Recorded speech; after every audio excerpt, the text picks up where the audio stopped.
We're just working off your phone. Yeah, and that would, Groton utilities to be able to connect to the. Yes. What's that? It's. GU public? I don't think it's running. If you try. Yeah. You feed on your utility. I just.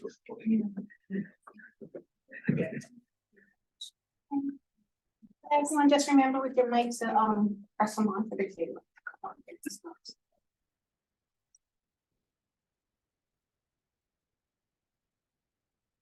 All right.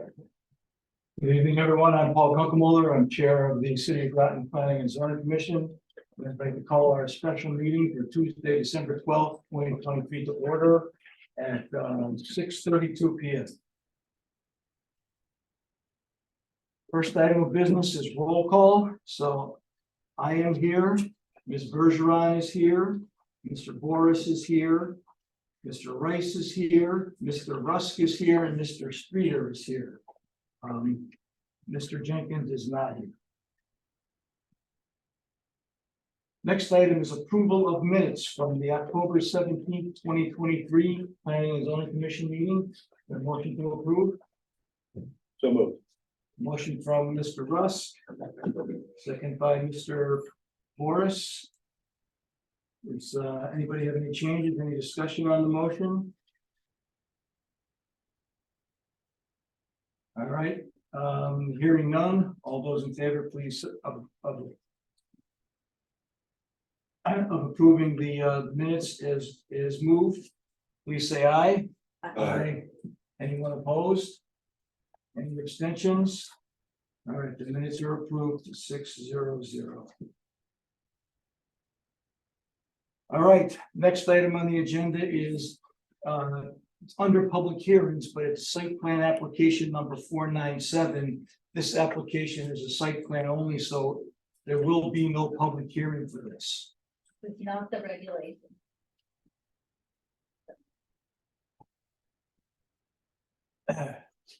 So site plan application number 497, Mitchell Parking LLC, care of Greg Bettis, 0 Mitchell Street. Is there someone here to speak on behalf of the applicant?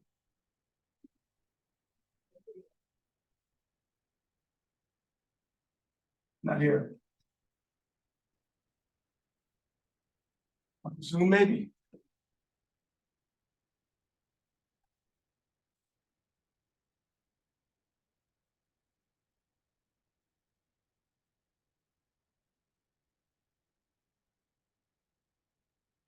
Is there anybody attending on Zoom from who's here on behalf of 0 Mitchell Street? Unmute yourself if you are. All right, so we'll move on to the next agenda item then, which is a public hearing on zoning amendments number TA-01-23 and zoning map amendment 01-23. It's a zoning regulation text and map amendment.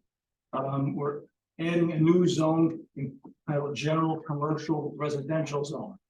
And there are also involves changes to parking and loading regulations. So for the public hearing on that topic, I will read the procedure that the commission follows for public hearings. As I stated, I am Paul Kunkelmuller, chair of the City of Groton Planning and Zoning Commission. I would like to open the public hearing for text amendment number TA-01-23 and zoning map amendment 01-23.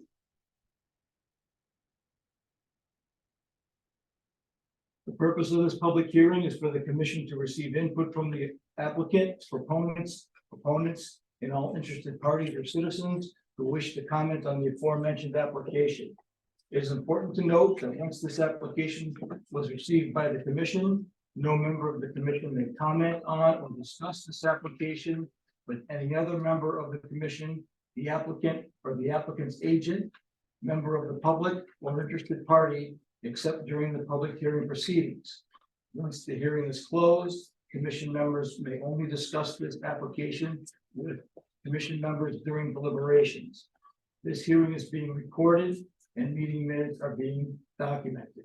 Anyone wishing to speak shall do so from the podium. Please state your name clearly, spelling out your last name for the record and provide your address. Please speak slowly into the microphone and reintroduce yourself each time you speak. The commission uses the following procedure during public hearings. Each hearing will be introduced and the legal notice will be read. The applicant or designated agent will present the application. The commission and staff will have the opportunity to ask questions or provide comments. The applicant will then have the opportunity to address staff and commission questions and comments. The chair will then ask for public comments in the following order: comments in favor of the application, comments in opposition to the application, comments that are neither in favor or opposition of the application. Any questions to the applicant, staff, or commission shall be addressed through the chair.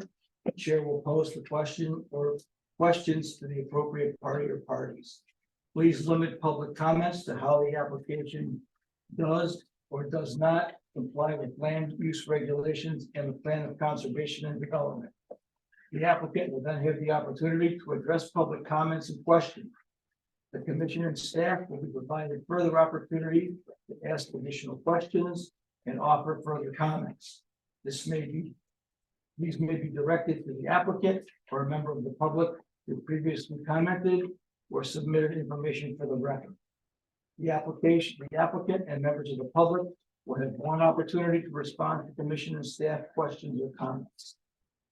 The commission will then decide whether to close or continue the public hearing to a future date.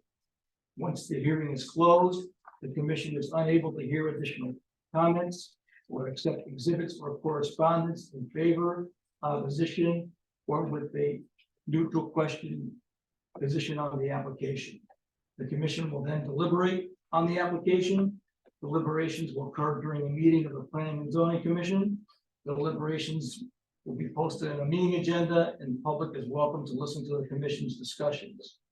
Agendas are posted a minimum of 24 hours in advance of the regular or special meeting of the commission and are provided to the city's website and at the city clerk's office. During deliberations, commission members will discuss the application with input from staff. The commission will take into consideration relevant testimony and information provided by the applicant and members of the public. Following deliberations, the commission will then vote on the application. Vote outcomes could be to approve with conditions, deny, or prejudice. Are there any questions regarding these procedures before I open the public hearing? For the record, I'll read the legal notice and provide the dates of publication. City of Groton Planning and Zoning Commission will hold a public hearing on 12/12/23 at 6:30 p.m. in the Groton Municipal Building, 295 Meridian Street, to hear and act on the following matter. Site zoning amendments PA 01-23 and ZMA 01-23. Text and map amendments, adding new general commercial residential zone. Also changes to parking and loading regulations. Interested persons may be heard, and written communication relative to the above matter can be sent to to an email at clerk@cityofgroton-ct.gov or crean@cityofgroton-ct.gov by 12 noon on 12/12/23. The time and location will be on the agenda for the city calendar and the city website The application is on file and may be reviewed via email, viewed on the City of Groton website, and at the city clerk's office, 295 Meridian Street. This is dated the 28th of November and the 6th of December 2021. Those are the dates of publication. For the record, I declare this public hearing open. So, Leslie.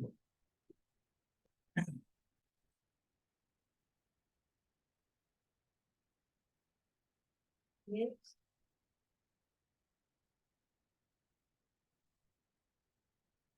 Easier for me to do this from the podium. Okay.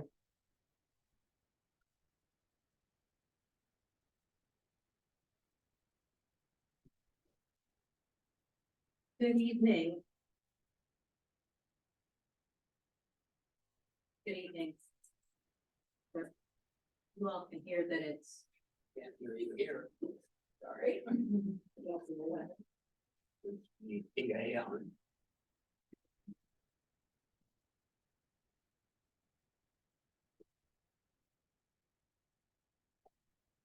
Okay. Okay, I will try to be close. Help? A little bit.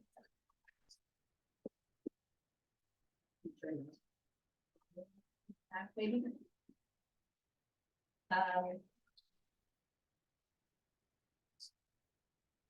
So this application has been submitted at the request of the Planning and Zoning Commission for consideration of creating a new zone that would be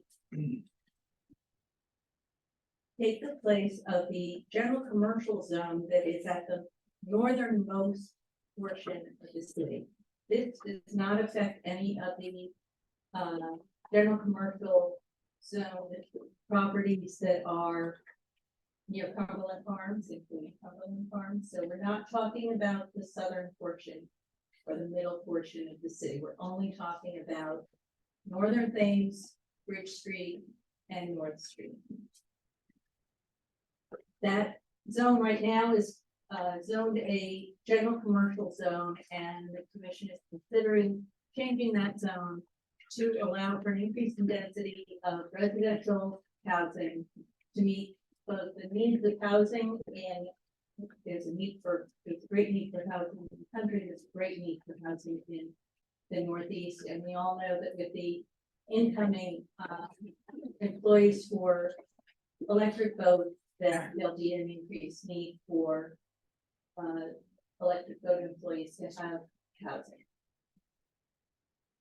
So with all of that in mind, with also keeping in mind its interest in boosting the ability to create a sense of place and a sense of space, as outlined in the land conservation and development, and to also help generate enough of an economic market, in other words, number of people who could actually help sustain smaller businesses that could then be added to this area. One of the reasons we don't have small businesses is because, and it's only one reason, but it's we don't have enough people who would sustain the economic viability of those businesses, particularly small retail and commercial. So, okay, if I just pass this map around so everyone can see. Sure. Do we have one that we can put up on the screen too? Fine.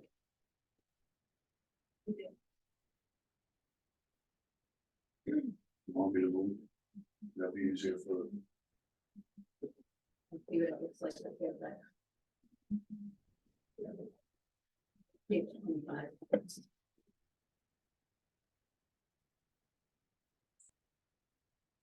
Everybody okay with that? Okay.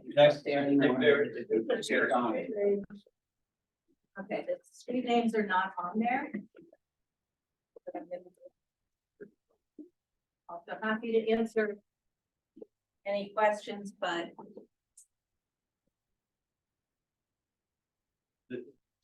I don't know if it's possible. I mean, for myself, I just pulled up a GIS map and it's much easier to understand what's happening.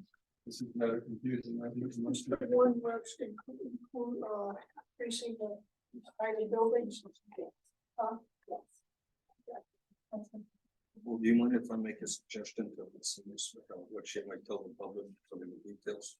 No, just, yeah, that's fine. See, all right.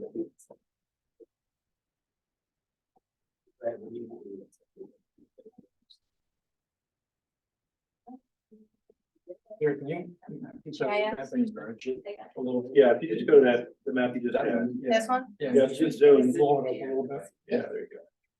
So we can see, you know, which streets are where. Broad Street.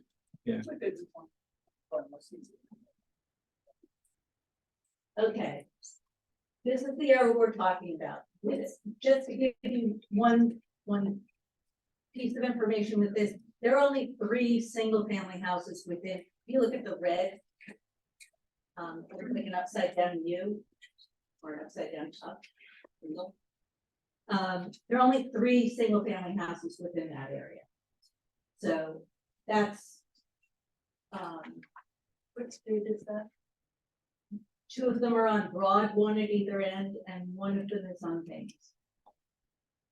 On No, I think, I'm sorry, Bridge. I apologize, on Bridge. on Bridge Street. Yep.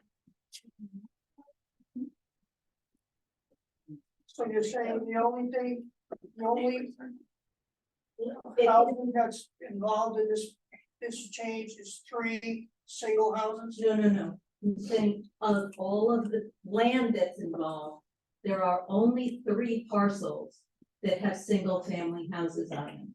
Everything else is more than a single family. And most of them are commercial or manufacturing type uses. A lot of them are vacant. So what does that mean? Yeah, I mean, in terms of what? Can we, let's, Leslie, you wanna finish? Yes. Because these are public comments and we'll get to those. Yeah, could I just suggest, Sure. Leslie, could you perhaps describe to the public, because I don't think they have access to the law, the differences between the GC and what's being proposed here? That's exactly where I'm going. Okay, good. Thank you. So the GC zone would be what we have now. Among us, it allows a multitude of uses. But you can only build 2 dwellings, so 3 apartments, for instance, on any parcel, and that's it. Now, if you built 2 dwelling units on every single parcel, there are 10 parcels, right? But let's say there are, I think it would be high, but let's say there are 60 parcels.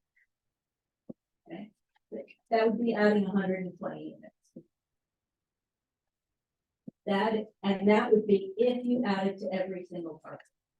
That still leaves you with properties that are primarily vacant or they have housing that's being attached to really incompatible uses. There's a lot of auto body type work. There are other businesses that may not want to have residents living near there, but we're trying to increase the density in the area. So we're trying to allow for denser spaces, for denser development within the GC zone. That doesn't mean on every parcel. It certainly doesn't mean anybody's coming in, tearing down buildings and building things. Okay.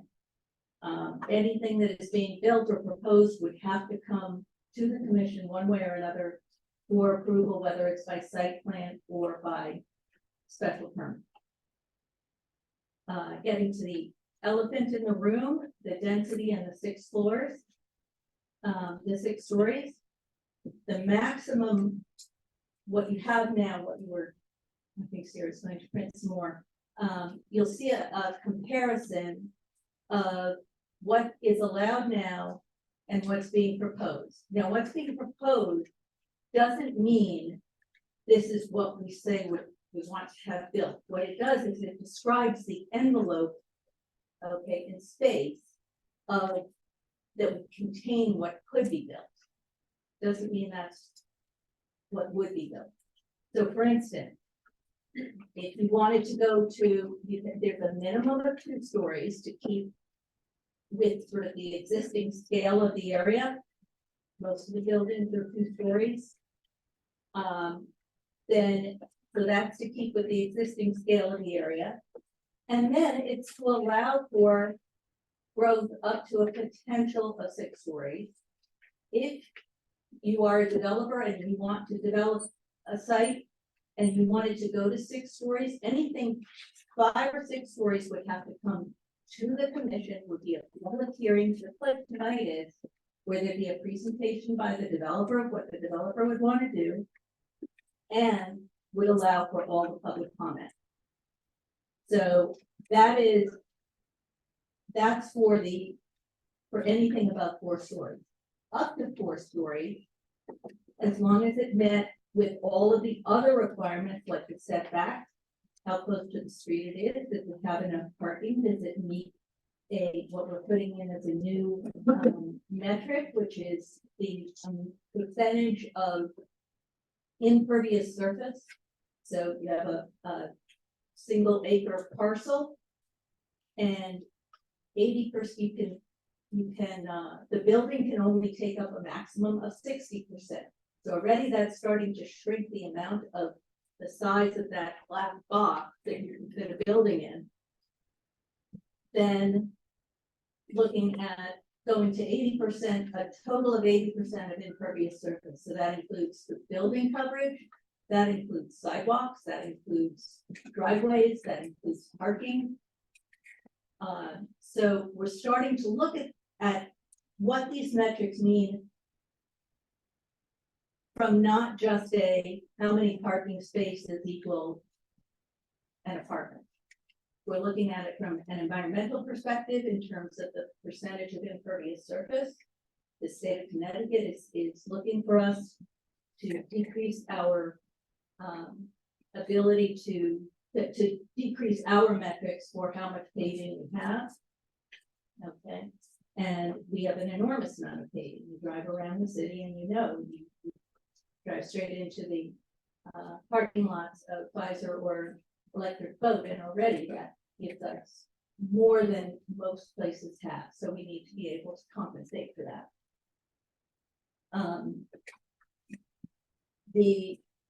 So those are the differences. The GC zone is right now based upon some old planning data and old planning thinking. And we're beginning to introduce some more state-of-the-art, more responsible to the environment ideas and ways of doing that and using the numbers. One other thing that I know I suspect will come up, and I know came in a couple of the emails that I got today, was about traffic. And traffic is a real issue within the city, we know that. But if everybody who's going to come and work at EB is going to drive from the highway to Electric Boat, we're going through the entire city. If we can get housing in near some of those places where people, and a lot of the younger employees want to be able to walk or bike to work. It's a straight shot down Main Street. Now that doesn't mean everybody is going to choose to bike or walk, but it does mean that we're going to decrease the that are driving. If we don't do anything. If we do nothing, the traffic will guaranteed get worse.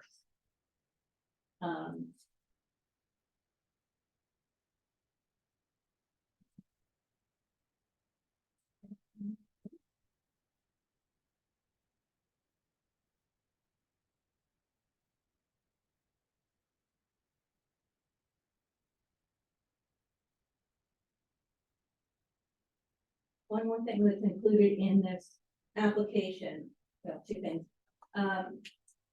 One is bringing the parking requirements into compliance with state statute. It means when somebody opens up the regulations and they read what the parking requirements are, they're gonna see what we can actually enforce.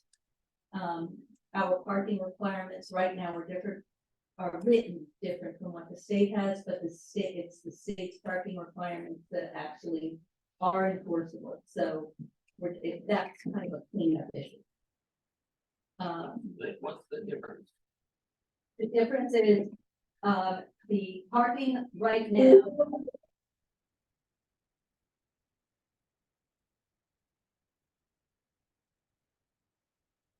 So the difference is, right now we require, before the state's parking requirements went into effect, we require 2.25 parking spaces for every dwelling. And which is the highest seen anywhere in Connecticut. That's very high. Now, we have an unusual parking situation. We're addressing that separately with electric boat. In particular, by law now, and you can look it up, it's under Public Act 2129. We are not allowed to require more than two spaces for every dwelling unit, single family.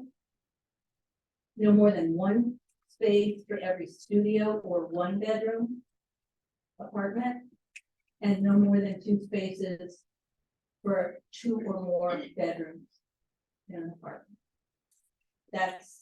We're just bringing this into compliance with the law, with state law. So there's that, and then the other thing that we're looking to do is we're looking to build, really create a neighborhood. We're looking to develop this area. When I say develop, I don't mean us as the developer. We're not the developer. We're setting the ground rules. To create a neighborhood in the area on the map that you all have in front of you. And to create sort of a combination of developing a main street and sort of trying to build the buildings closer to the road. Closer to the road actually ends up slowing traffic down. That's a 15-minute chat. I'm happy to have with anybody afterwards. But also it sets out roadway design so that roadways are being designed for the speed that we want people to go. Now, we can't do that on public roadways. The PNC does not have jurisdiction over that, but in a private development, so let's say somebody's going to build on a large piece, and they have room for, the roadways / driveways that are going to take you to a parking lot, or that may take you from one building to another. Those roadways, the width of those roadways, and how those, what the radius of the turns are, all of those are things that will control the speed. And those are things that we have put numbers in here for. Those numbers come from the ITE, which stands for Institute of Transportation Engineers. And they are the most forward-thinking, most data-based organization looking at how you design places to create how you design spaces to create the places that you want.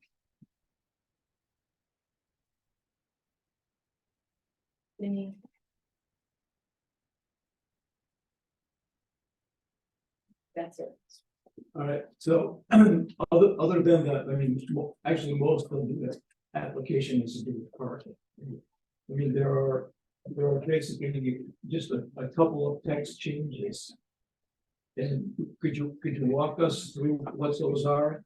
And there's two sections of we're creating this general commercial residence zone that is, and we're not, I mean, there are, in the general commercial zone, we're not taking anything away from that. We're just adding a couple of things to it, correct? Correct, we're giving the potential to add to it. Right, but we're not. But when we decide to we're not- build what we are, putting forward under the rules that we're putting forward, stays. The general commercial zone currently doesn't allow single family homes, is that correct? Correct. That's not a currently approved use. So there's nothing different here in that regard. And there are two additions in both, that can be approved by site plan. And also two additions in what requires a special permit, correct? Yeah. And could you please, elaborate a little bit on what those changes are? So the major change is the height of a building. Up to 4 stories is by site plan approval. I mean, somebody comes to the commission, they show their plan, they go over it, they demonstrate how it complies with all the regulations. And, this is not the only thing you need to comply with. And so that it complies with all the regulations, and then in addition to that, if it's only to 4 stories, it comes in as a site plan. Site plans do not require public hearing. If somebody wants to come in and build up to 6 stories, which is the limit that's being proposed, that limit is also limited not just by number of stories, but by a height number, as is the 4 stories. The 6 stories is 75 feet. The 4 stories is 50 feet. That allows you to have a slightly larger first floor. If you're doing commercial, you want a slightly higher ceiling, and then 12 feet to 12 feet, 12 feet from finished floor to finished floor, which is a standard dimension. They're flat, as long as you comply with the building code. So those heights would come in, that's one thing. How many stories you want to build? So that comes in whether you can do it with just a site plan or whether you need to have additionally special permit. And the second is what? Well, one of them has, I mean, there are 2 things that are basically added to that only requires site plans. One of those is multi-use buildings, which is a mixture of commercial and residential in one building, and the other is multi-family buildings, which would be dwelling units only, right? And those are 2 additional uses. And then those same 2 uses are also added in the site plan and special permit section. If they're greater than 4, if it's 4, 5 or 6 stories, greater than 4, requires a special permit in addition to the site. So they're basically, like, what the bottom line is, this would open up the general commercial, the parts of the general commercial district that were highlighted in red, the residential use, which right now is basically only 2 dwelling units per lot, per building. So it would open that up to more intensive residential use. That's essentially what we're talking. Do you by any chance have this aligned with the streets? Bottom right hand one. So that we can Yeah. or if you're, maybe this is just a gray and red map that doesn't say where I am or where anybody else is following. Yeah. Yeah, one, I like to know which streets. We have the map that's one of these screens that's here. I have. You have it overlaid with. Does it identify streets? Yep, the one on the right, sir, does. Where it's red, It starts at Broad Okay, Street can on we get Thane. that? You're saying it's about primarily Broad Street. Yeah, if you look at the west end of the red zone. Let it come back up along the river there. That's where Broad Street meets Thames. And you go north from there to where Thames turns into Bridge. And then that section that's red that comes down to Washington Park, that would be. That's all very nice. but I think it'd be nice to get So to this that. is all, just saying this is all around the shoreline. Which involves the bottom end of 30th Street by the monument, that's gonna be there, and No, when it goes around. No, this is Broad Street right here. This is Broad, okay? This is Thames, this is Bridge, this is North. Okay, so this is Church right here. it's a touchscreen, so careful not. Okay. This is Spicer Ave right there. All right, so it doesn't involve any of these residential streets between Thames and North.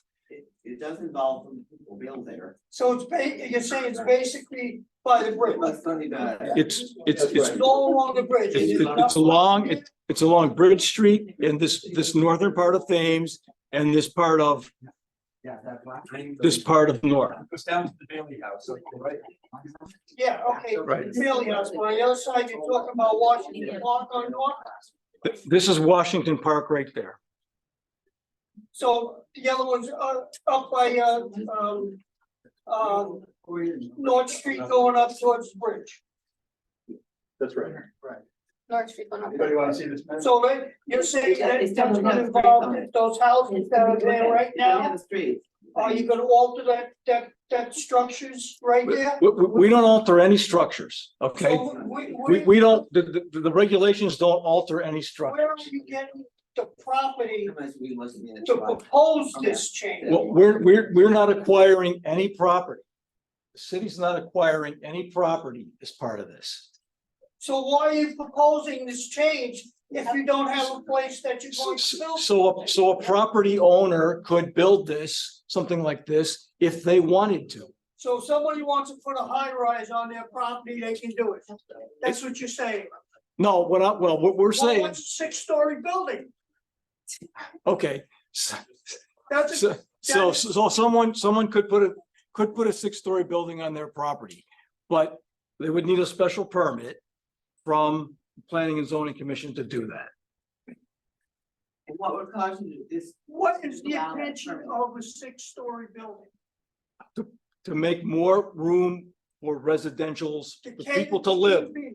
You're catering to EV, No, we're, I'm sorry, we're catering to the community for people, so there's a place for people to live. No, you're saying that, Don't you you're want saying people electric who have boat, single family homes to come Electric- live here too? Well, sure, but you don't, they're not gonna wanna build a single family home in the general commercial zone. you're also saying, Well, right, but So are these be low income housing? no, these are not designed as low income, correct? you're- Hold on. Can I amplify that? There's no requirement for Groton to add any affordable housing. Groton is the fourth most dense community in the state of Connecticut at 23-point-something% of affordable housing. So a developer to come in, affordable housing, yes, sir, You're not- if for a developer to come into Groton, they would not be required to make some of the property affordable housing. Does that answer your question? no, All right, so let's. Well, it's somebody else's question. They asked about affordable housing. Let's just pause. Question is. Let's just pause here, please. So right now, we'll take public questions and comments, but right now, Leslie, do you have anything else you want to say? I will say that there isn't a question that will be asked that will either be answered or I'll tell you why it can't be answered. And we can stay here all night. Yeah, I don't mean that facetiously. I mean, we are committed to giving you the information that you're looking for. So I respectfully ask that everyone please allow only one person to talk at a time, because we can't answer more than one question at a time. And please be respectful of whoever is speaking at the moment. I'm sorry, we'll take, excuse me, sir. We'll take these questions from the podium during the public comment period, okay? So Okay. is there, now, are there any exhibits that we need to introduce? Because there were a couple of emails that you received, right? And those need to be introduced into the record as well, correct?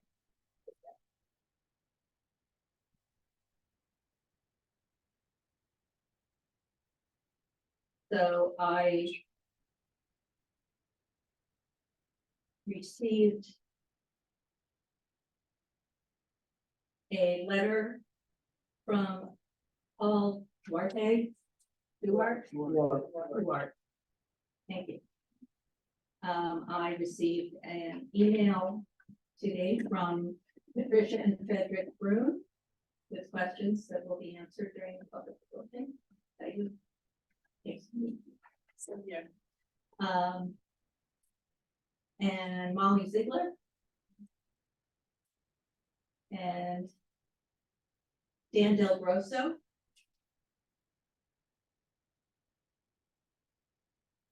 And a letter from the Southern Connecticut Council of Governments, which says states generally, and this is available online. They have no, based on review of material provided, I have determined that proposed amendments do not likely to have a negative impact on intermunicipal, have a negative intermunicipal impact. That's the mail. I don't want her to have to read them into the record, but we haven't seen them. Could we pass them around so we can see what they say? Yes, we'll do that. I just wanted to get them registered as items. So we have those questions, and the commission members will be able to see them. Is there anything else that needs to be read specifically into the record at this point? I don't believe so. All right, so then let's move to the next step in the process, is questions and comments from commissioners. So are there any questions or comments from commissioners? We've been making some comments as we went, but if any commissioners have anything specific that they want to say about these changes? I would, but I'd rather wait until after the public speaks. So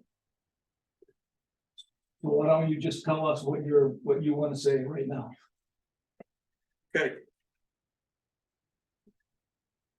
First of all, I was hoping for more notice. I was hoping that, as I requested at the last meeting, that it would be on the first page of the city website, that it would be included in the newsletter and so forth. And I don't think there was sufficient outreach. In fact, even if you look at the calendar on the city's website, today's meeting isn't even listed. You have to go pretty deep into it to find the agenda tonight.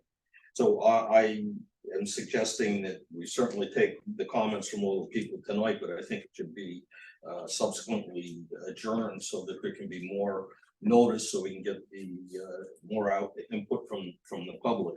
Yes. And secondly, I think the notice that was published really provides notice to nobody, nor do I actually think it's legally sufficient. I mean, you read it. It says basically text and map amendment, add new zone change, general commercial residential zone change, parking and loading regulations. I've been involved with the commission's review of this for a number of months here. I wouldn't have even necessarily known what that was. So I don't even think that that's legally sufficient. The case law says to be sufficient has to fairly and sufficiently apprise those who may be affected by the nature and character of the action proposed, so they can make intelligent preparation for participation in the hearing. I don't think that does that. Yes. I'm sorry, so is that Connecticut case law or New York case law? Connecticut certainly can. Courtesy too. Additionally, with respect to the amendment itself. You know, any agency, whether it's legislative or administrative, or acting in a legislative capacity here, has to vote and review the proposal based on the record before it. And there is not a single document, evidence, report, as I see it, that substantiates making such a radical change. And I think it is a radical change because the application says that it's 58 acres. And the potential density is 60 per acre. Now, it may not be that all of the property is going to be developed. Maybe it will be within the next 10 years if there's such a demand for housing. That's almost 3,500 dwelling units. And conservatively, if you have 2 people in a dwelling unit, that would increase the population by perhaps 7,000. Hypothetically, in a city that has a present population of 9,300 people. So it's a huge potential increase in the population, as well as vehicular traffic. I mean, again, I think being conservative, if you had 1.5 vehicles per unit, that's over 5,000 vehicles that would be adding. So it's a monumental zone change, just as far as the number of people and impacts from it. Agreed, thank you. Now, Please hold your comments until the public, for the public comment portion of the meeting. Thank you. The enabling statute for the adoption of zoning regulations state that zoning regulations have to be made in accordance with the comprehensive plan and in consideration of the plan of conservation and development. So it's plan of conservation and development has to be considered, but it's not governing. In fact, it's the comprehensive plan that's governing. So I mean, I've read through the plan of conservation and development, first of all, a number of times. And of course, it's a general document. It's not very specific, but I don't see anything in that that would really support such a zoning amendment. The comprehensive plan basically consists of the zoning regulations and the zoning map of the community. And when you look at the zoning map there, you can see that the major portion of the proposed amendment is adjoining our 5.2 zoning district, in which 1 and 2 family homes are permitted on 40,000 square foot lots, no multifamily housing. And you can see on the map that you looked at before that it backs right up on a lot of these residential properties. So not only is it adjacent to those single family and 2 family homes, in my mind, to permit a 6-story multifamily residential structure at that density is contrary to the comprehensive plan. And again, I don't think there's sufficient information that's been presented to the commission.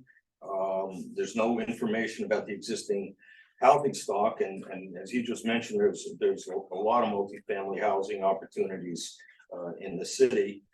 We don't really have any understanding of how many units actually exist. Although I made a calculation of what the potential number of units may be in the future, we really don't have any document that sets forth that. Again, there's no studies or projections as to the amount of traffic that might be generated or the impact on local roads. No reports or studies regarding the potential impact on infrastructure, the adequacy and impact on the provision of emergency services, water and sewer capacity to accommodate this level of development. There's no reports or studies on the effect on the school system. No projections as far as the impact, whether it's positive or negative, on real property taxes that are paid. And significantly, I think when we're talking about the 6 stories here, there haven't been any elevations, and of course it would be generic or hypothetical at this point, but no elevations or representations of the visual impact of the 6-story structure on the adjoining residential areas. The Groton Banks Historic District is located right next to it, or the view to it from the river. Now, I will say, as you alluded to New York, I had practice in New York for many years, and they had something called the State Environmental Quality Review Act. We don't have that in Connecticut, but it asked the type of questions that I think should be asked when entertaining any type of zone change. And those were all the things that I just mentioned: traffic, solid waste, water consumption, effect on emergency services, energy consumption, real property taxes, impairment of the character or quality of historic or aesthetic resources, impacts on schools, recreation facilities, impact on property values. Those are all things that I think we should have the information before a board can really, the commission can really make an intelligent decision based on that. Because once it's zoned for that, pretty much the horse is out of the gate. From what I'm hearing, you can do 4 stories for site plan, which wouldn't even require a public hearing the way it exists today. And a special permit for 5 or 6. Special permit is not something that's necessarily easily denied. It's not a panacea to necessarily limit development. So I think that the approval of this amendment is detrimental to the character of the community. That area is the gateway to the community, and as I mentioned, it's adjacent to a residential area, the historic district, and I think it would have horrible impacts on that. The authorizing legislation again states that zoning regulations shall be designed to lessen congestion in the streets. When we're adding this number of vehicular trips, which again we don't have any document that really analyzes this, but it seems to me that that's contrary to the purposes of the delegating legislation. Also directs that the regulations be designed to protect the state's historic and environmental resources. I think 6 stories adjacent, well, not adjacent, but very close to the Groton Banks Historic District and the monuments and so forth. The Avery Museum, the World War II Submarine Museum, their monument rather, that's right in the middle of this area, is contrary to that direction. Regulations also, the enabling statute also says that the regulations shall facilitate the adequate provision for transportation, water, sewage, schools, and parks. Again, we don't have any projection about the impact of the proposed developments that would come as a result of this. On those things, and the other thing that I want to mention, the statutes, as we've been told about, have recently been amended so that it says that zoning regulations may not be applied to deny any land use application, including any application for site plan approval, special permit, special exception, or other zoning approval on the basis of the district's character, unless such change is expressly articulated in the regulations by clear and explicit physical standards. So again, special permit is not a panacea.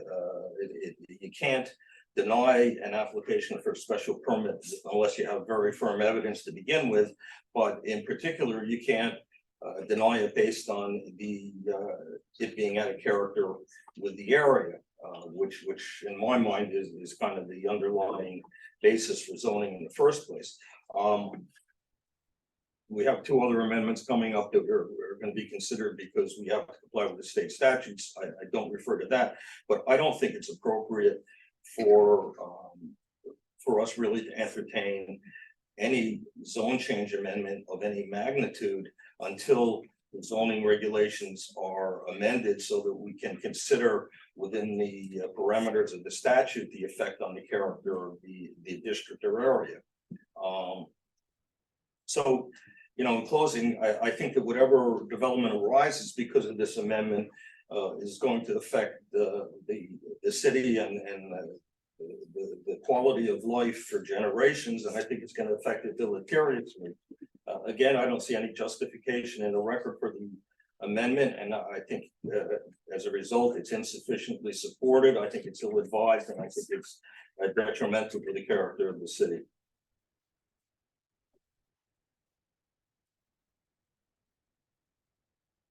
What else can you say? Thank you. So Leslie, do you have a response to that? a few.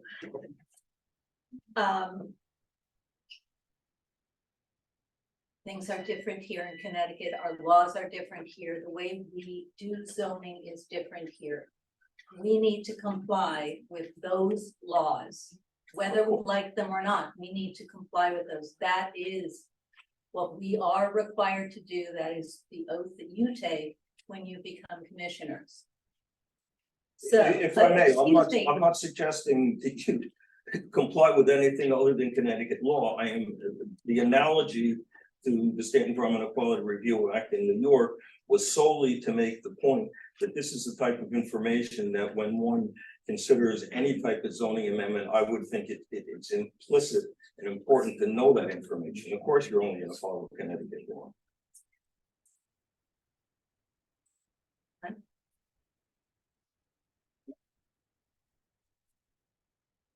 We cannot, under any circumstances, the word character, unless it is linked to physical standards, is prohibited, actively prohibited from being used. There's a long history to the, I don't want to debate, I'm trying to answer the points that you raised.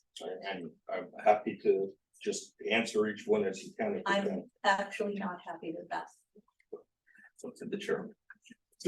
So what's the, so typically, the types of, the impacts of the, that Mr. Rice raised are addressed when a development proposal for a property comes, for a project comes forward. correct? Exactly, and we That's- all, and that's- we asked for them, we've asked for them in many projects, some of which Mr. Rice has sat in on and voted on.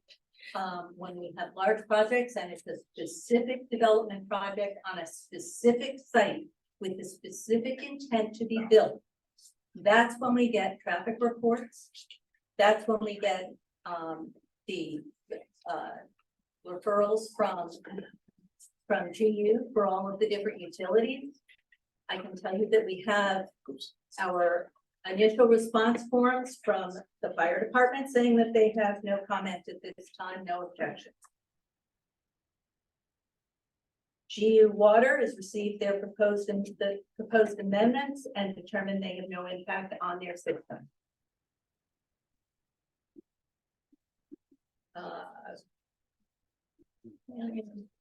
And those were the ones that were received in conversation with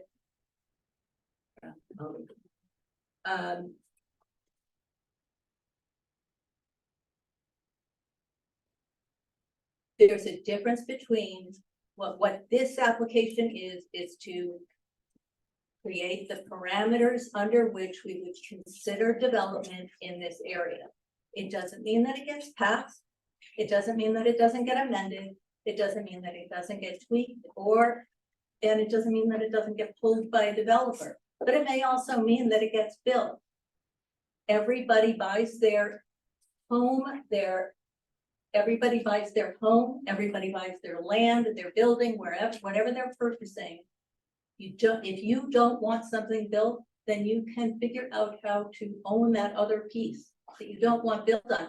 This is the way that development works. People don't want subdivisions until after they're built and then people move into them.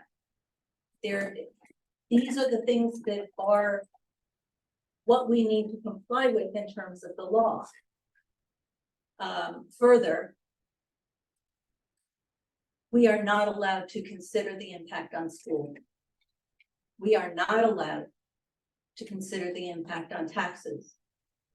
We are not allowed to, we can't give tax abatements or anything else to any developer because the city doesn't collect the taxes. The city is not in charge of that. We have nothing to do with that. But again, state statute says we cannot consider schools, the impact on schools, and we cannot consider the impact on taxes.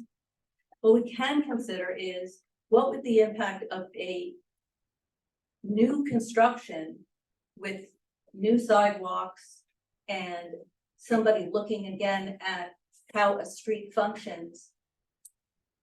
What would that be? Well, what would that impact be in terms of how people experience that place, both economically residentially. Physically, in terms of, is it safe?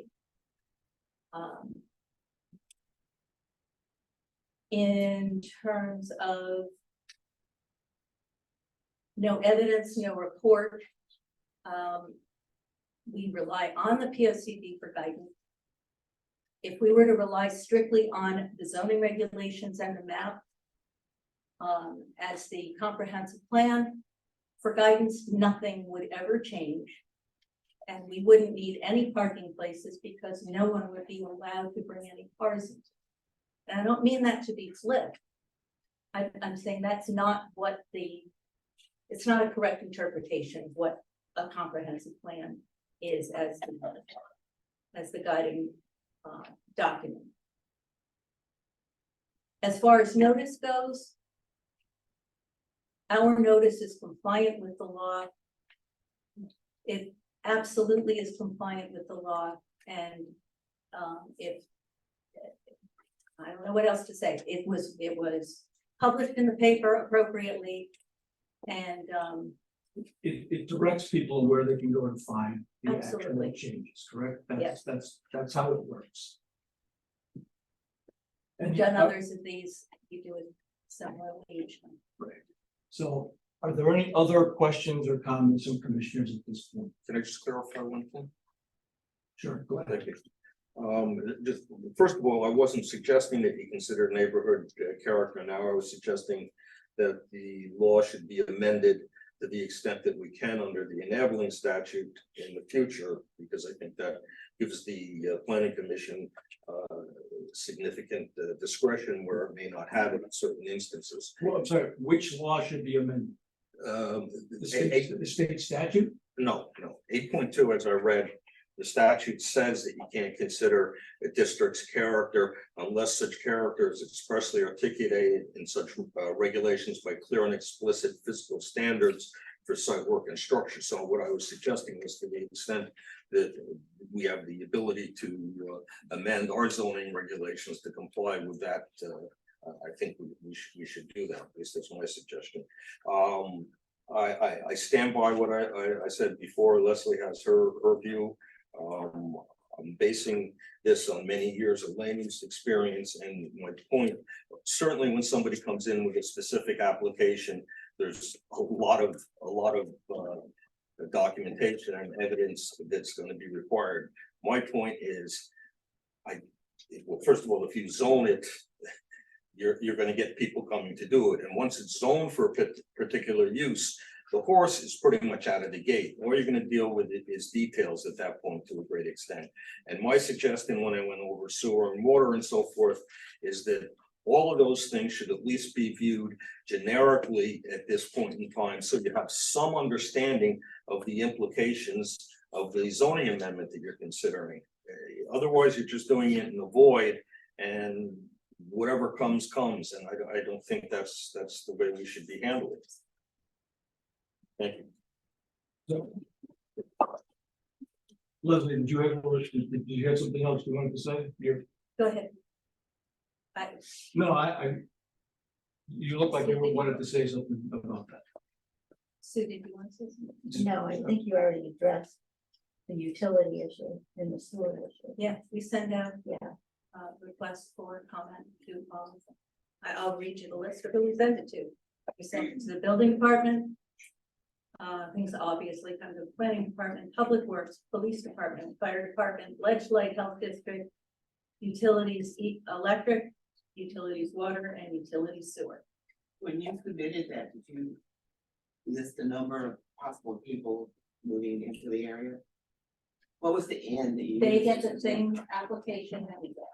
So, All right. what is the number of people you think you might move into those places? They do the same. We're not at the public comment and question period yet. When we get, okay. We'll get there. Okay. All right. So when we get there, then we can ask those, kind of questions. Any other questions or comments from commissioners at this point? Anybody else have anything, from commissioners that they want to say about the application and how it relates to the POC? I'm just, it seems like there's a panic that if this regulation gets passed, everybody's gonna come in and wanna build 6-story buildings, and that's not true. And Well, if somebody does come and applies for a permit, we have the right to say what can be done and what can't be done. Now, most people are probably not aware, there's a 7 or 8-story building in the city currently. And it doesn't show up or bother anybody because planning and zoning made sure that it was built that way. So, you know, my job as a commissioner is to make sure that the city is protected and the residents are protected.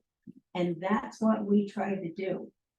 But where is this building? EB, That's not, that's not, the advisor is not, it's a totally different state. This is totally different. Please, They totally cannot relate that.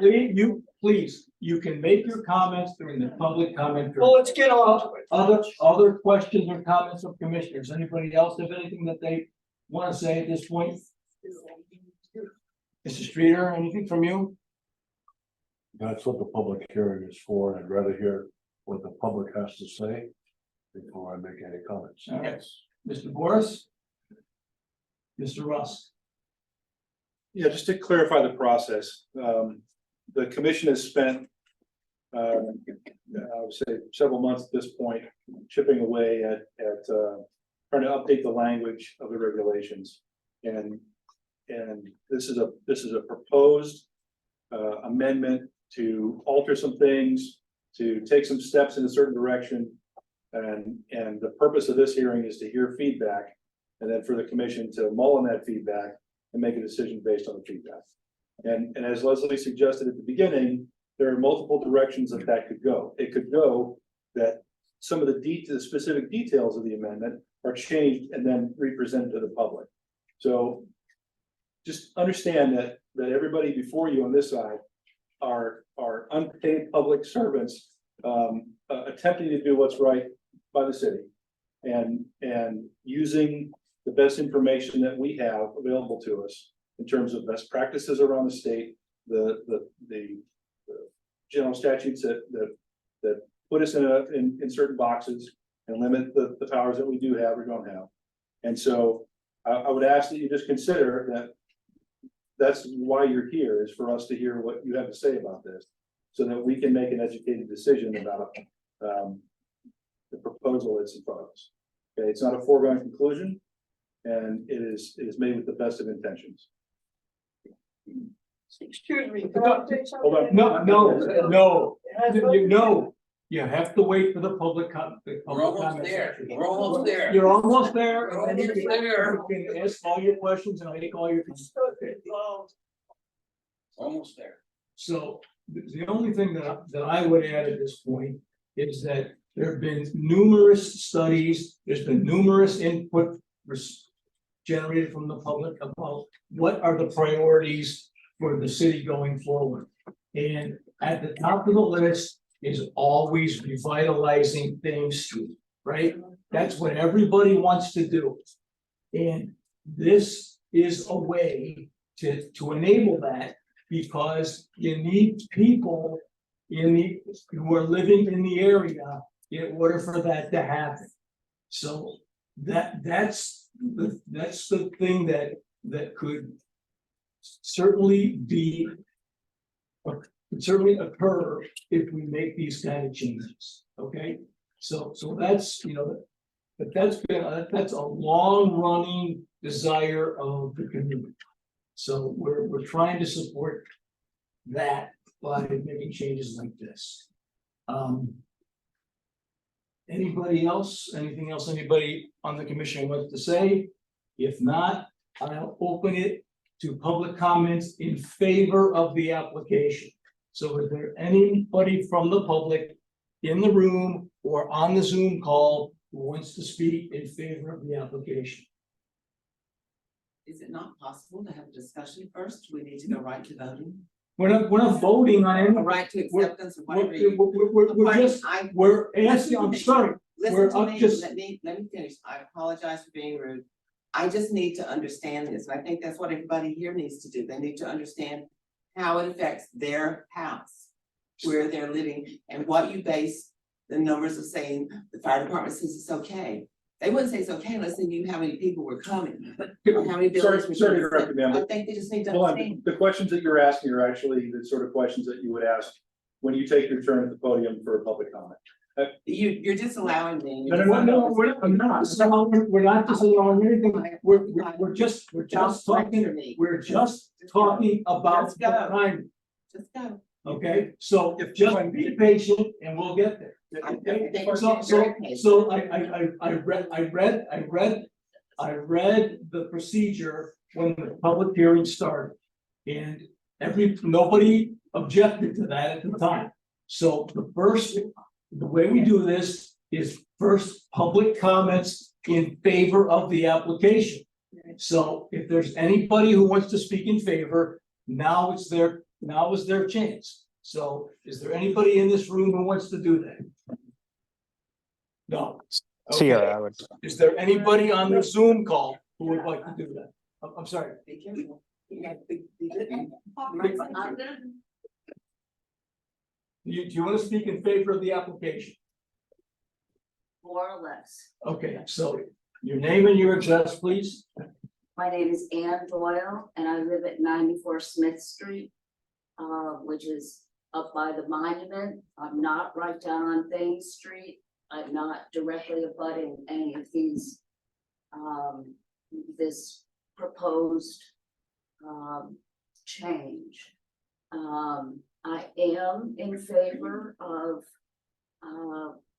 some kind of change that would allow for revitalization of Thames Street. I think it's a fabulous area and I'm open to discussion of change. I don't think saying no simply because I don't want any change is appropriate. So I am in favor of furthering the discussion. It's possible that I haven't seen all of the information that is out there. I saw one brief reference to a meeting tonight and I'm interested, so I came. I don't know exactly the extent of the proposals. And I'm afraid I'm hard of hearing, so I might have missed some of the things that you addressed specifically, but the bottom line is I think we need to bring some injection of something or other into this area to make it the best that it can be, and I'm open to more discussion about this. I'm not ready to open the floodgates, but just open the discussion. Thank you. Is there anyone else? I'm starting to do it. I was gonna say, for those on Zoom, if you can raise your hand with the icons, and then I will call on you to speak. I see that Nishant has his hand raised first, so if you can please unmute yourself. And do they have to share something before they speak? Well, they need to tell us their name and their address. Sure. Thank you all. My name is Nishant Sahu. I'm at 202 Mitchell Street. I want to thank the work of the commission up until this point. I sit on the Economic Development Commission. I've been following this process for many months now. And so I thank you for all the time and effort you've put in. I am in favor in the most strong fashion that one could possibly be for this proposal. We are looking for a way to develop the city. I completely agree with the chairman's comments about Thames Street as being a #1 priority from City of Groton residents. And the way you revitalize an area like that is you have people who are frequenting that area, that don't use it as just a pathway in and out of the city, that live nearby and want to have more business and more development on that street. We have a great community, and I don't see why we would reject having more join our community. I understand that some of the proposals could be large in scale, but we also have to look at it from a developer's point of view. In the current environment, a developer is not looking for a 2 or 4 family for development. They need to build a facility that can house many people. Look at the type of building that we have in neighboring communities. There's almost none when it comes to 2 and 4 family residential structures. It is larger buildings that can house more people, and in many cases that has brought a lot more people to those communities, and other businesses have been able to open as a result. This is exactly what the city of Groton needs. I think that the safeguards are put in place in this proposal to prevent structures that are massive in scale, that would put a strain on our infrastructure. There's already a process in place to make sure that does not happen, and that, of course, will be followed. I think that this is a great proposal, and I'm really happy that it's being put forward here. Thank you. Thank you. Is there anyone else on the call who would like to speak in favor of the application?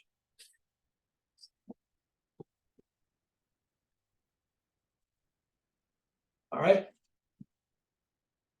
right, so we'll take comments in opposition to the application. Yes, ma'am, to the podium, please. Name and address to start.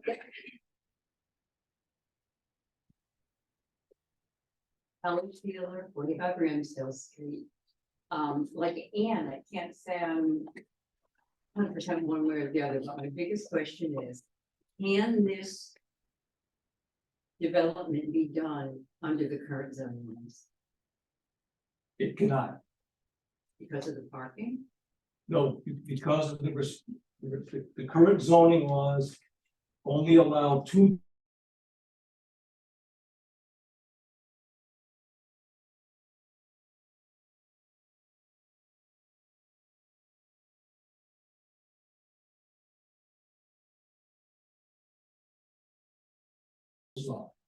So you couldn't do what they're proposing at only 4 stories?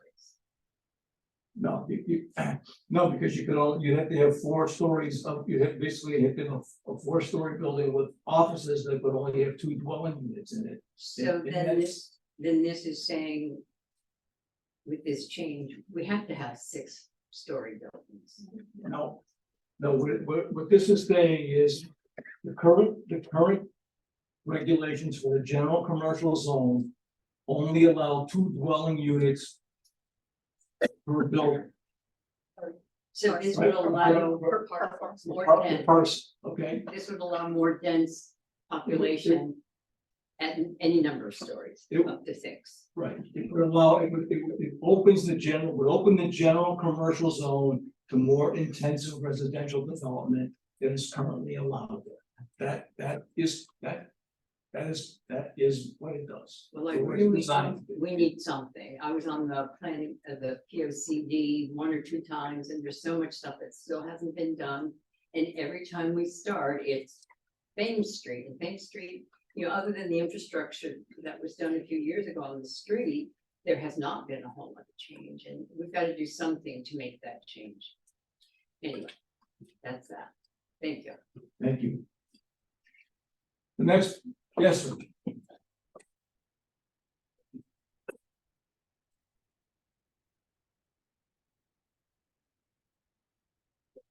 Name is Sheldon Graham, 65 Groton Street, Sheldon Graham. I'm not around here, I'm not in favor. Yeah, that's just a little Better. I would like to bring attention to this committee that I don't know if they are aware of, but approximately 35 years ago, under Mayor Sharp or Sweet, a referendum was proposed and passed that no structure will be built higher than 3 stories in the city of Groton. And it is still in effect to this day. So therefore, everything that has been proposed is out of order. In order for anything to be proposed, a referendum will have to be reintroduced to the city of Groton in order to change this, the one that's already in effect. Now, I don't know, like I said, I don't know if everybody's if the committee is aware of this referendum, but before this was even proposed, that referendum should have been taken in consideration. And being opposed to, well, the reason why this has been proposed so many years ago is so no structure above 3 stories or 30, 40 feet was to be built in the city, is to eliminate the obstruction of the environment. That was the whole intent. This proposal you're saying is we could go 4 stories with no problem, but anything higher, that would have to be approved. But that does not eliminate the possibility of making structures much bigger, much higher than that. That was the whole reason for this referendum 30 years ago. So I think that based on what the council is saying, yes, we need more information, more study. Everything else should be taken into consideration. The people of the city of Groton should be made aware of what is going on and have a non-referendum taken by the people in the city. Yeah, sure. Did you have any specific questions that you want to add? No, that's one of the reasons I wanted to get up before, because I am against it. But basically that reason, but I want this committee to be aware that there is a law already in place where you cannot do what you're doing. So look. So if that law was not in place, would you still be opposed to this? Yes. So do you have any questions about it, or do you just be opposed? Well, the reason I said that is to eliminate the event of skyscrapers, because like anything, once you start with something, it changes. Before you know it, we have 5-story buildings, then we end up with 10 and 12 stories, because places like Electric Boat, who sporadically change their employment, all of a sudden they come in and they say, okay, now we're gonna rehire 5,000 people. The city of Groton says, oh, well, let's build buildings. I don't think that's a problem. That's not what this does. The basis of what this city was built on. Thank you.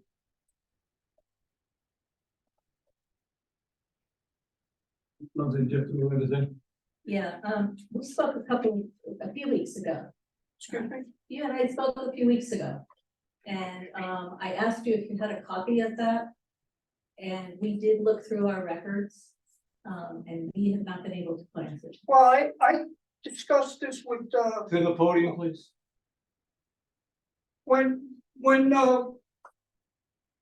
back when the I would say the property owners who had 3 buildings for sale on Better Road, and they wanted to sell them, and the developer wanted to build a 6 and 7-story building. I went to Mayor Keith Hendricks, which is a friend of mine, and I sat down with him and I made him aware of what I said about this referendum. And he did a little research, and evidently he found it because those buildings are not for sale anymore, or that I know of, and the proposal that they came up with. Who wanted to buy it, is not doing that. And if I'm wrong, you have to show me some, evidence saying that, why that property is not being developed. Well, we know why that happened, because the commission voted that down For what reason? because of the scale of the building in relation to the house, to the homes immediately. Did the mayor So- approach you and make you aware of what I talked to him with? I talk to the mayor every day. And we talked, I filled him in on all of the meetings that we had on that project. The mayor's. I can tell you that that referendum that you speak of has not surfaced that I can see. I have not found it. I have asked the couple of clerks to look for it. And I will ask the mayor for it if he has it tomorrow. Please. But I can tell you that we have buildings that have been built at greater than 3 stories, and the 6-story building that was proposed, as the chair mentioned, was not built, having absolutely nothing to do with that. Well, I was here all night at every meeting. well, I'm just letting everyone know that back then there was a referendum that was proposed and passed. So it has to be somewhere. The referendum, that paperwork would have to be tucked away someplace. I don't have a copy of it. I wish I did. All right, thank you. You're welcome. Next, who's next? You, sir, go ahead to the podium, please. Maybe easier if I. Well, I'm sorry, For Zoom participants, if you are. what's that? Are we doing against right now? Yeah, If you are against the proposal, please raise your hand so I can make sure that we get your comments as well. Hello. My name is Tom Altice. I live, that's Althus. I've lived at the corner of Monument and Meridian Street, 5 Meridian Street, for nearly 50 years now, and have been active in promoting the city of Groton, life in the town of Groton, and so forth. I'm opposed to most of the aspects of this zoning change, but there are a couple of things that I heard tonight that did sound interesting. You made reference to Bridge Street as being the main street of the city. I think that could be appropriate, and that the zoning, as we know, Bridge Street has a number of dying businesses on it, and it has a fair amount of geographical territory. I think the zoning that you're proposing is reasonable for Bridge Street, but not for the northern part of North Street or further down Thames Street. After all, tall buildings on the north side of Bridge Street would not be a big visual problem because they would be much lower than the bridge itself. And furthermore, that's the easy access to and from I-95 in terms of getting into the city of Groton. So I would support the zoning proposal if it applied just to Bridge Street and mainly the north side of Bridge Street. I think it is unreasonable to extend it down North Street. The idea that people living on Cottage Street and Minor Avenue could have even a 4-story building in their backyard is not good planning. Because that west side of North Street backs up onto the residential area of Cottage Street. Certainly, there is land there that can be used, and it should be used in a more congruent manner of the type of housing and businesses that are there. That is small businesses, 2 or 4 family housing, but no big housing on that part of Bridge Street. And likewise, on the north part of Thames Street, north of Broad Street. There is a big building there now near the circle. But I don't think large construction should go much further south than that. And bear in mind, and as the first Commissioner Rice that spoke referred to the historic area, and I would say I couldn't understand everything because I don't think your PA system is projecting very well. I hope you can hear me, but I could not hear most of the people that were speaking earlier. But we, including other counselors, so you may need to clear your throats or turn up the volume, one or the other. But I do not feel that this particular change is applicable to the northern part of Thames Street or the northern part of North Street.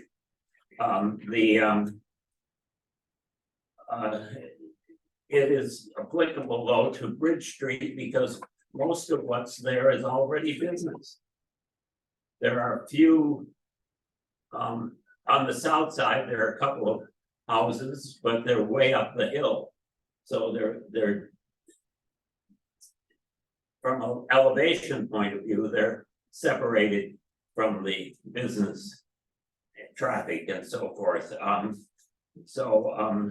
Anyway, that's my main concern there. So I'll put it that at the moment, and maybe I'll have some further comments after others speak. Thank you. That's well put, Tom. Pardon? That's well Would put. you like to come to the podium and speak, sir? Certainly.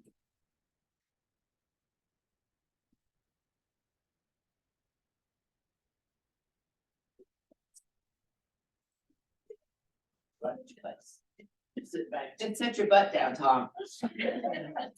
Peggy's my neighbor. She always tells me what to do. I thought so.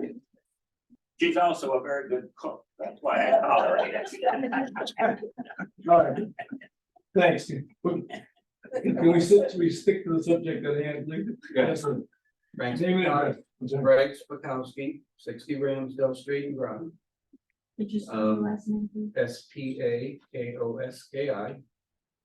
Been here 40 years. And my first question is, who has initiated this zoning request? The members of the Planning and Zoning Commission and City Planner initiated this. And this did not come from a developer, an outside? It did not. So we decided amongst ourselves to initiate this zoning change to allow 6-story buildings possibly in these areas. We did, as a way to try to actually to get some development on Main Street, to reduce the increase in traffic, because if people are gonna go to work in electric boat or Pfizer, they're gonna either live in the city and get there, or they're gonna drive into the city from outside of it, which is what they mostly do now. Correct. They drive into the city and then they drive out of the city and they never stay and they don't spend their money here. Correct. So there's So the objective is, if they live in the neighborhood, then they would more likely to stay in the neighborhood and support businesses in the neighborhood. so That's the idea. we expect 20,000 people possibly working at EB in the next 10, 20 years. And most of these people already work there or are going to, and they live in the whole southeastern Connecticut. That's why we have Defense Access Highway, so that these people can come in and out of the city. Down on Thames Street, where we're looking at some of these developments, we have, Peter Hoops's office is a 3-story building. And he is a good, person in our community, and he has a good business there. The building north of him, between his building and, Circle Motors, is a 4-story building. That thing is huge. It is monstrosity. And from that point going south towards Broad Street, there are some open areas that could be developed. But if you put a 4 or 6-story building there, that's bigger than the one that's there now. And that's going to impact people that live in our community. You can't see, you're gonna have a building that covers up their view. And we have other areas that are open for development. The tackle shop that burnt down, that has been available for development. There is the restaurant that used to be across from Paul's Pasta, that is there. Somebody dug up the floor and put pipes in for development for a restaurant. If you go down at the corner, like by Circle Motors, during the afternoon, cars and trucks are going by 40 miles an hour. And how are you going to fit more people and cars and trucks in and out of that corner? It's unbelievable. You come down from Church Street and you're trying to take a right, and the cars are coming around 40 miles an hour. It's there's way too much traffic already. If you put more traffic in there, you don't think people are gonna move in there and walk to work at EB. They're still gonna wanna drive. EB is 2 miles away. So.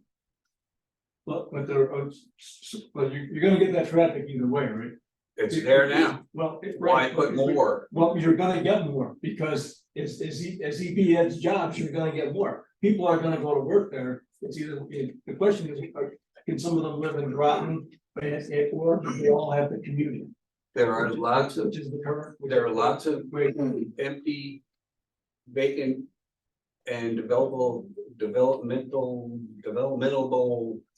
areas between Circle Motors and down towards Garbo Lobster.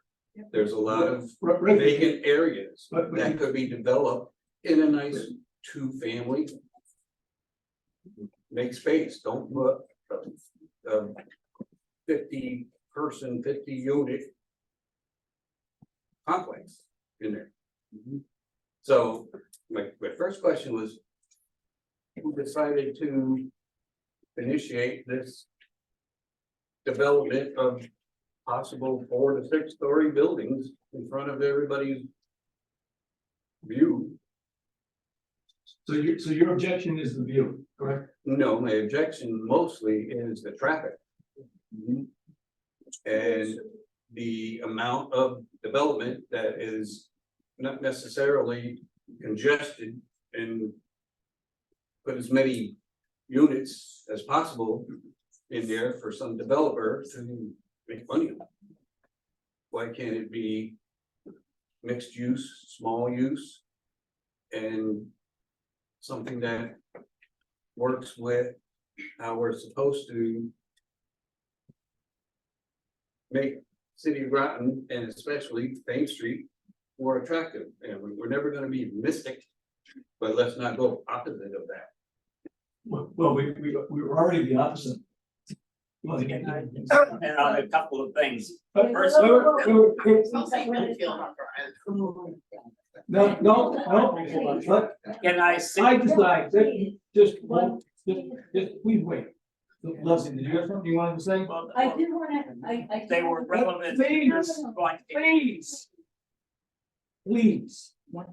Everybody will be heard. We are gonna try and have everybody who has not spoken able to speak first, and then anyone else that wants to come up and speak be able to speak. We're trying to do this as fairly as possible.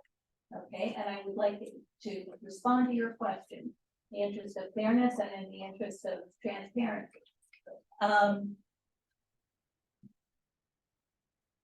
So the two questions that you raised, one was about traffic and one was about who initiated this amendment. I would actually back up the answer a little bit further than our distinguished chair. Everything that I've heard since I've gotten here, everything that the reports keep saying, the responses that we keep getting are, we want Thames Street revitalized. We want Thames Street revitalized. Well, Thames Street, and I had this conversation with the mayor when I first got here. Thames Street, if you start trying to develop just Thames Street, and I think the last 35 years or so of non-development speak to this, is that if right now, first of all, it's in a totally different zone than the one we're talking about. It's in the WPR zone. Okay. And you could do exactly what we're talking about. You could build smaller buildings with multiple housing units that are not 4-story. Okay, or that are not 50 units. That could have been done for the last 30 years.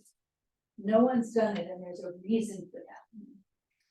There are lots of reasons for that. Okay, probably most of them economic, many of them probably having to do with the fact that you've got smaller lots that you have to build individual units, and it's not cost competitive for a developer that wants to build more units. So nobody's built anything for the most part. So that's one piece. But the impetus for this really has come from all of you and your neighbors. The people who live here tell us, we want Thames Street developed. We want more businesses. I'm telling you what I've heard. I'm telling you what all of our surveys have reported. Businesses, not. Excuse me, please. Can I speak? I'm sorry. Is it still my turn? Let her. No, she has it for plenty. Let her answer the question, please. No, she's going on, she's no. But She's not look, answering the look, question. please, can you just, there's no need to be rude here. Just wait your turn. But you are. I'm being rude, I'm sorry. Yes, I do. I'm trying to maintain some level of order. I'm trying to answer the questions that have been posed and. No, you are actually not. Okay, that can be. This is not a debate, okay? Yeah, let her talk. Let her finish, and if you want to come up, She had her turn already. what, she's answering a question that the gentleman raised, Part of my okay? job. That's how this works.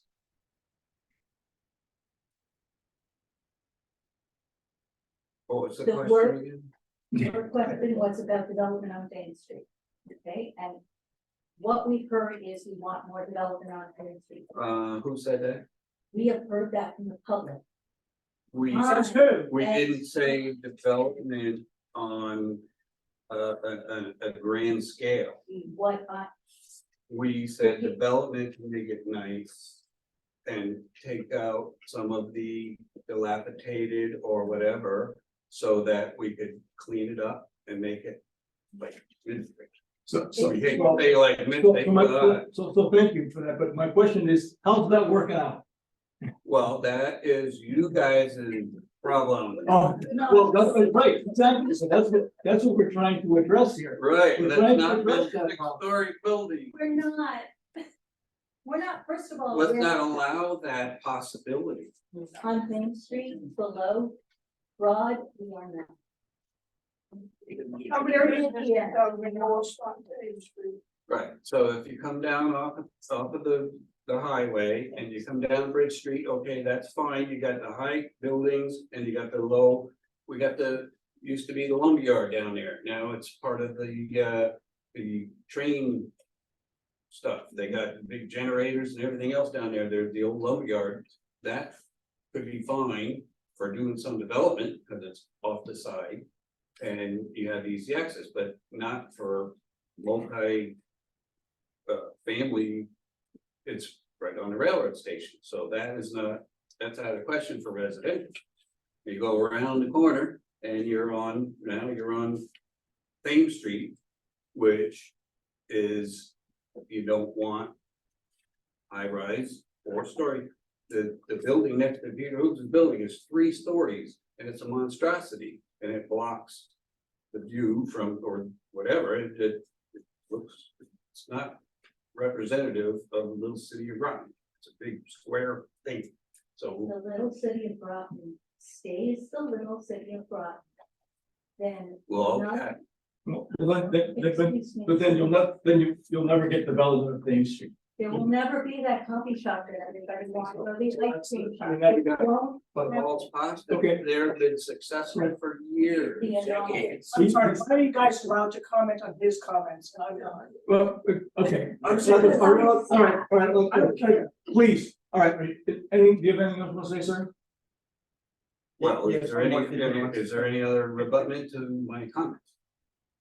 No, nobody, I guess nobody wants to hear it. Applause. Back there. No, you, I want to hear from you, right back there. No, the gentleman in the back who was speaking out of turn. Let's get him up. He has one more thing to add. to Let's, this. Please, please come forward. no, I want to hear what you have to say. You were. I'm not pointing at you, Mike, I know, No, that's all right. you'll get a chance. My name is Ted Ziegler. I live at Please. 63 Church Street in Groton. I live directly Last name above again? I'm sorry, please Last spell name. your last name. ZIEGLER. 63. Church. Church Street, Thank you. directly above the property that you're proposing to put up a 6-story residential building. What's there? Why can you not put this residential building anywhere else in Groton? Why does it have to be in front of my house? I'm not quite done. But go ahead. If you can answer that question, I'd be impressed. Why can't it be anywhere else in Groton?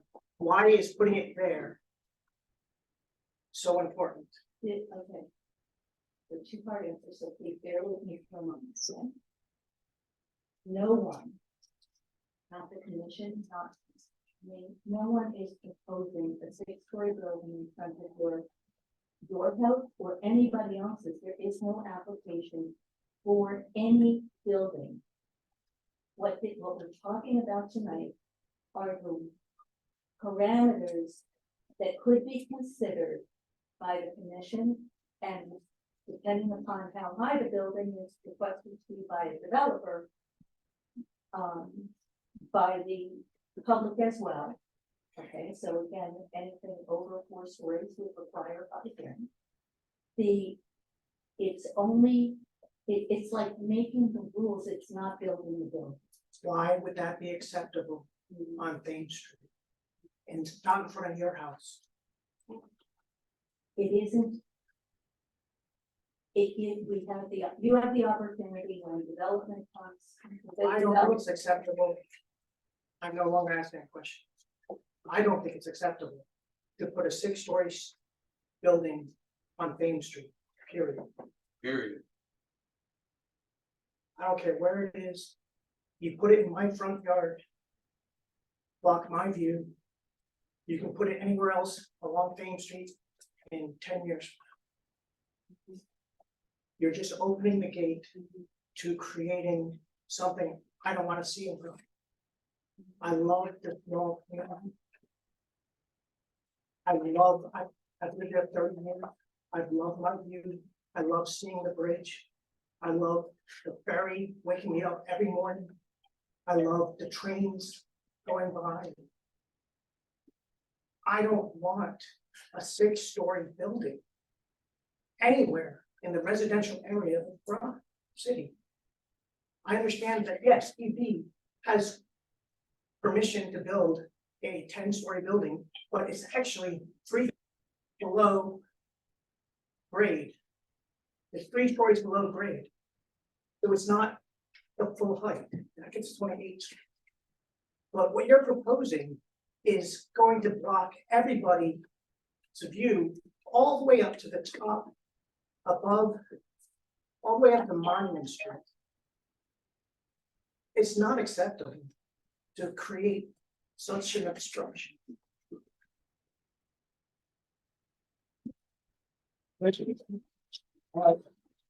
you already had a chance.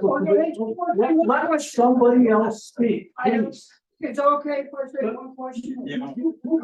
Okay, it's my call, okay? Please sit down and let somebody else speak. I just want to let everybody know that they know the concept of having high rises in their front yard. I do, I'm from Brooklyn, New York, and I lived across from projects which were 15-story buildings. Deal with that. No one understands that or has been involved with it. You have no idea what the concept is. All right, so it's you, on the end there, I'd like to hear from you. But behind you, yes, you, sorry, I don't know your name, so. Well, you will soon. Okay, yep, perfect. Maybe probably. My name is Peggy Criscitello, CRISCITIELLO. And I live at 96 School Street.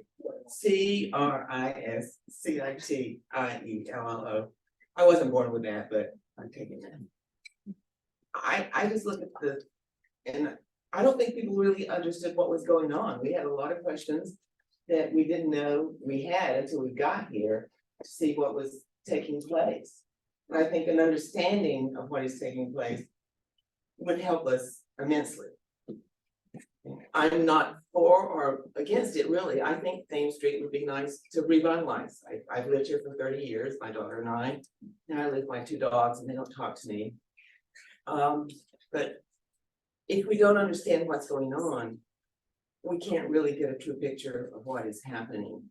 And I think that's obvious here tonight. Am I wrong? No, okay. I have one other question. I was looking at the map. The lady over there was very nice to put the streets on it. What are you going to do with the businesses on Bridge Street? We're not gonna do anything with them.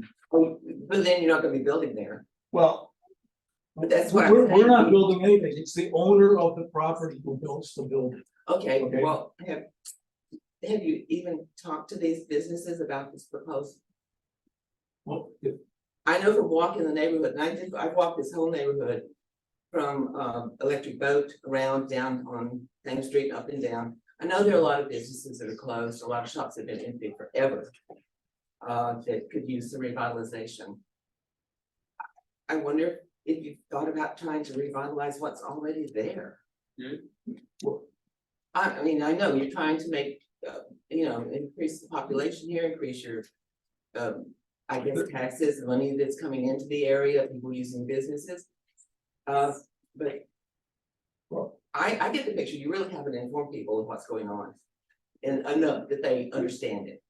So has any of this been helpful tonight? I didn't realize a lot of things that are going on. And I agree, just because Terry worked in New York doesn't mean that some of the things he said couldn't apply here. Yeah, or couldn't be considered if we apply them. But they may not legally apply. But they should be considered. So I said that makes the Connecticut law. well, the Yeah. problem, Terry, is you sometimes bring up New York laws. But So I'm the just only thing I saying, was doing was my analogy. So he did bring up points that are worth considering, whether we use them or not. We need to think about this. We don't need to go into this just, well, yeah, we really want to do this because it will really look good for us. Yeah, it looked good for you. I'm like, what happens in 2 years? And you're like saying, God, what did I do this for? That's all I have to say. all right, thank you. Next, Ross. Yes, sir.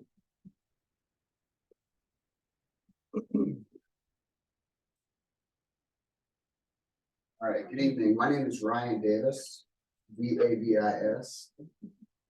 I live at 221 Bridge Street.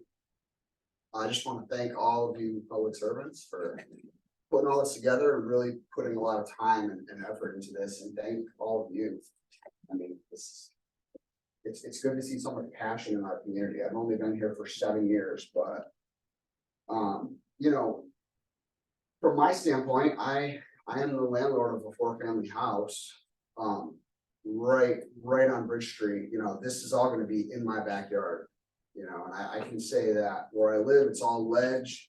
So that whole area is gonna be all blasting for a long time, which is gonna be rough, especially for my dog, you know, and all the dogs in the neighborhood. There's a lot of dogs in the neighborhood.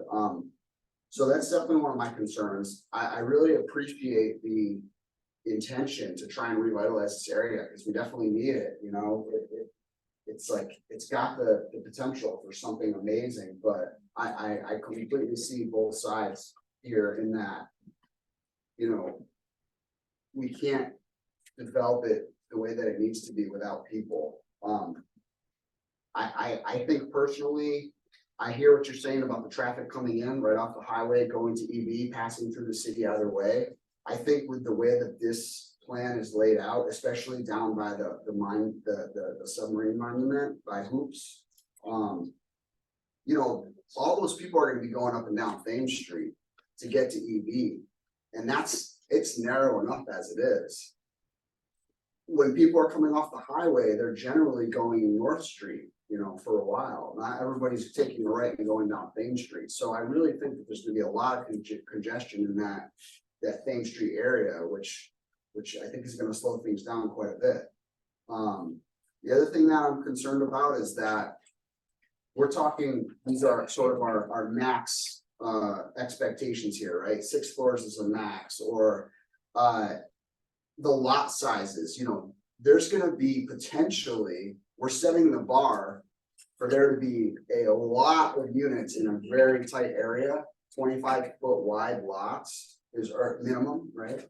Isn't that what it says here? Most of the lots are not. Okay, It just sets the minimum so that you don't end up with anyone with a non-conforming lot, which makes it hard to find. got it, okay, all right, so yeah, maybe I'm misunderstanding it, but I'm just saying, you know, I don't wanna set the bar too high for this to be completely overdeveloped and sort of things to fall out on the other side, but, you know, I think it would be amazing, you know, you're painting a beautiful picture. So I guess mostly what I'm concerned about is the 6 floors. You know, I think that that whole area, that whole neighborhood up there by the firehouse, Church Street, that whole area, you know, it's a beautiful little neighborhood with a lot of nice Victorian style houses and nice architecture and things like that. And I think that all of those communities, all those homes are gonna suffer if all of a sudden there's, you know, however many 300 apartments for rent, because I'm gonna suffer. That's gonna directly impact my family. And for some of these other people who have been there for 30, 40, 50 years, who have multifamily units that they rely on for income for themselves, a lot of those people are gonna be, you know, SOL, in my opinion. So let me just make sure I don't have anything else here.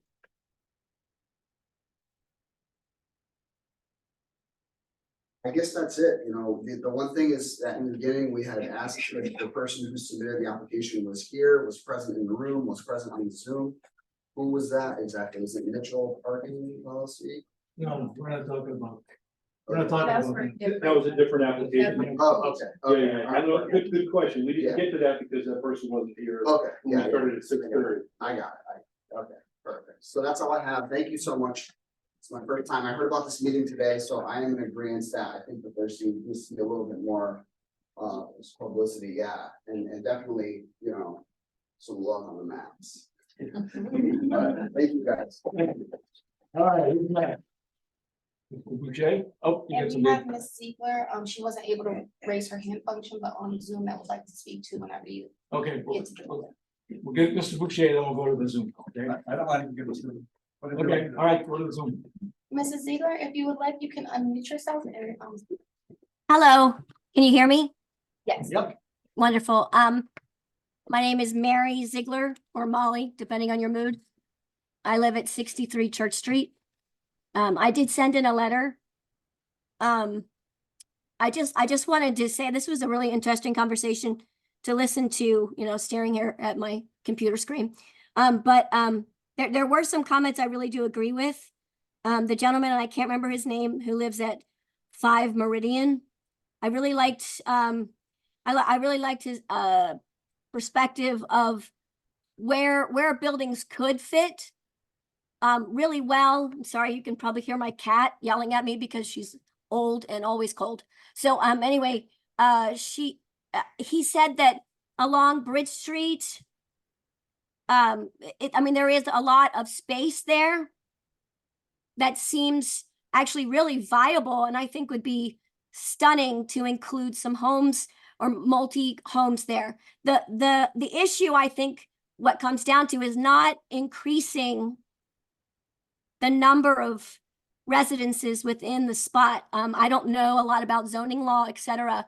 I think as far as I've listened and heard, a lot of the problems seem to raise of the emotional reaction to anything above 4 stories.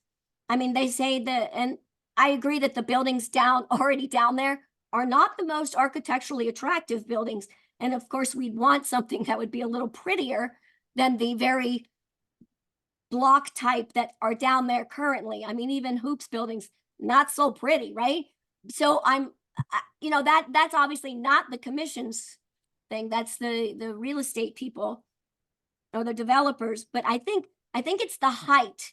At least that's what gets to me, is that the height suddenly changes the feel. I know we're not supposed to talk about character, but come on, we all thinking about it. So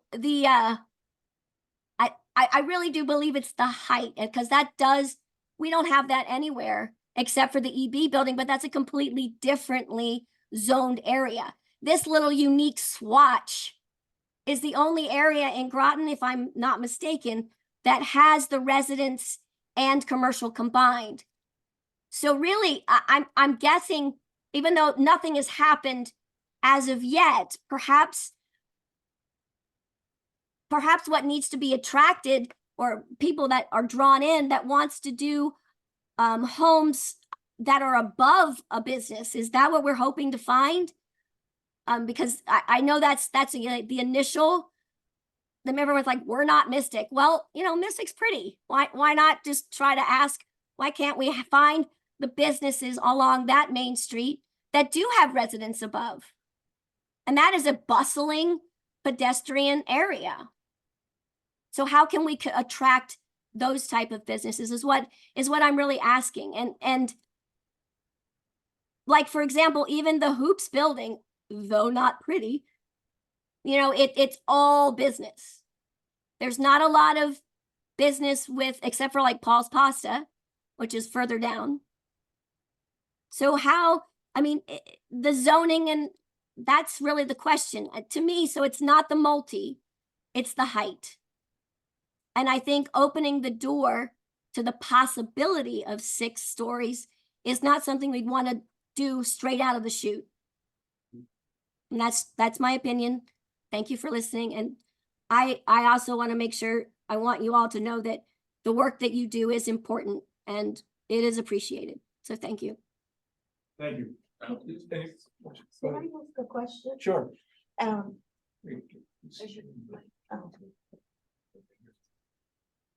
Mary Ziegler, who just spoke. Yes, ma'am. Would you mind if I changed you from opposed to neither for or against? I think I'd like the opposition of the height to definitely to stay in the record, because I would put it'll stay in the record, but you're opposed in regard to the height, but you're in favor in regard to seeing some changes, being more like Mystic. Yeah, I would encourage that greatly. And also, Please. there are 3 determinations: opposed, for, and neither opposed or against. And when somebody comes up and says, I like this, but I don't like that, to me, that's for or against. Neutral. Exactly. That's all I'm trying to do, is she's for some of it, she's against some of it. And the same is with Ryan. Would you be willing to go to for or against, or do I you want would to stand definitely- against? Definitely remain against. Okay, Thank all you. right. I appreciate that. I And wanna make sure I'm stating my point of being opposed to the current. Correct. Yes, I think yeah. that's what we're all. Okay. Oh, it is. I think I would think it would need to be reworked a little before I could be for it, or even neutral. Great. but I'm not asking you to be for it, it's Right. either for or against. She's against. She what- can speak for herself. Guess what? You're asking her to change your opinion. No, I'm not. She's No, against. it's all good. It's all good. We're just clarifying. It's really interesting. Okay, Thank you. Thank Thank you. you. for your time. all right. Is there anybody else on the Zoom call with their hand up? All right, let's hear from Mr. Boucher.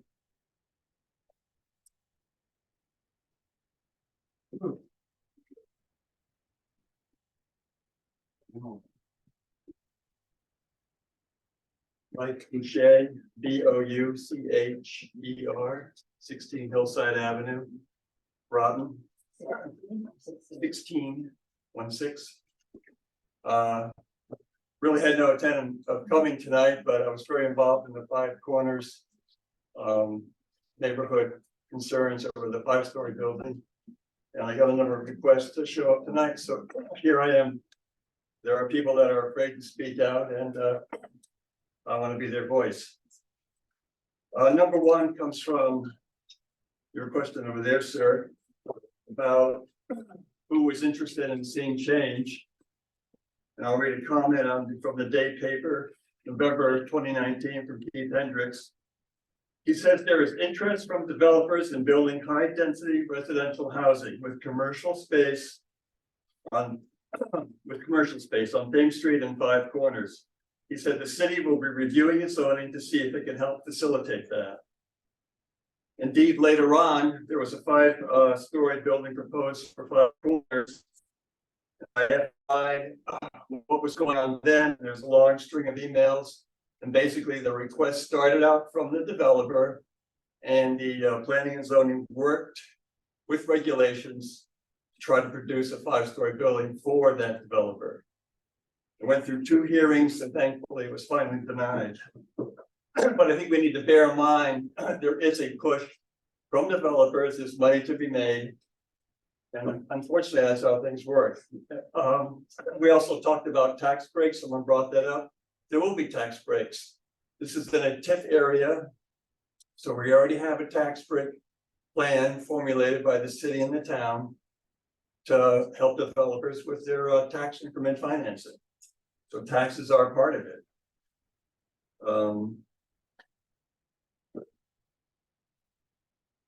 This is going to be a huge can of worms. Once this is open, you guys can kiss the city goodbye, because 6 stories are coming in, because that's what developers are going to want. They're going to push it, and that's who we're going to answer to. It's going to happen.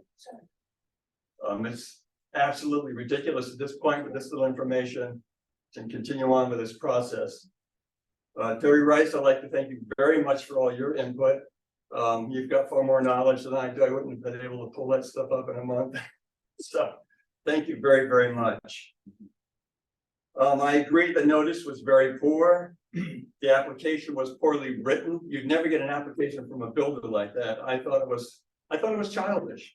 There should have been site views of a 6-foot building compared to buildings that exist there now. It should have been a much better map. The map was entirely sloppy, no street names, nothing. It was a poorly developed application. And it just needs to be started again. A lot of good questions about how did this even come about?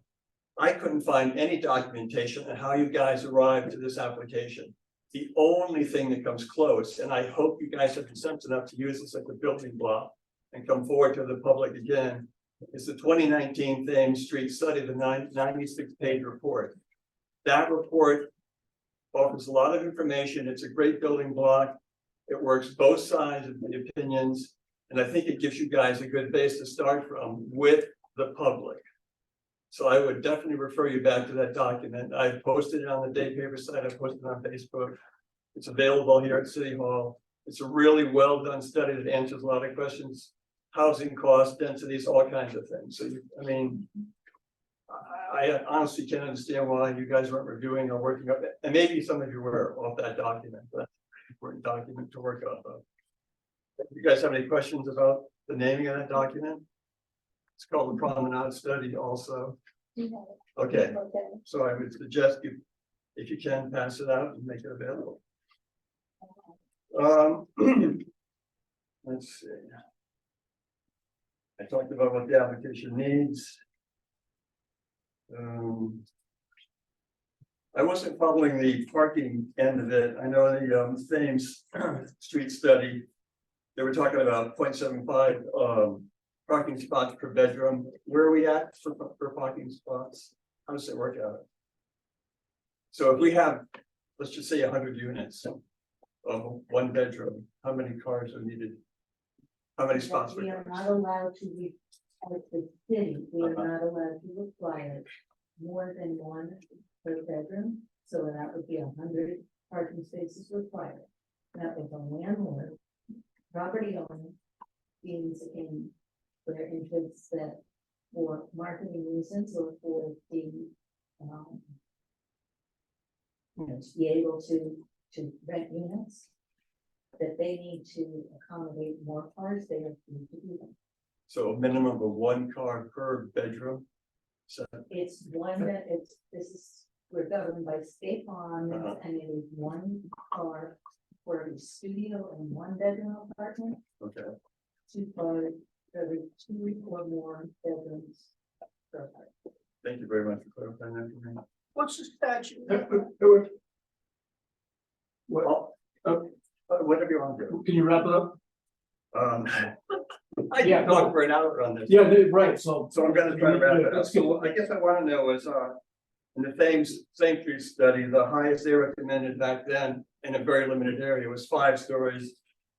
Do you have any response as to why we're up to 6 stories now? Is that truly absolutely developer driven, or what drove that increase from a really nice study up to six stories? And if you don't have an answer, that's fine. No answer. Okay. Also, if you're gonna allow a 6-story building, I know at 5 Corners on the 5-story apartment complex they were talking about, they were gonna have a party rooftop, which meant TV, barbecue, lights, music. Is that type of thing, has that been thought about for 6-story apartment buildings? Have you thought about what's happening on top? Because that's gonna generate a lot of sound and lights. And you can answer, yeah, it's a special application, but that doesn't mean that the public is gonna be served at all, so. Well, everybody will have their chance to come out and talk about it.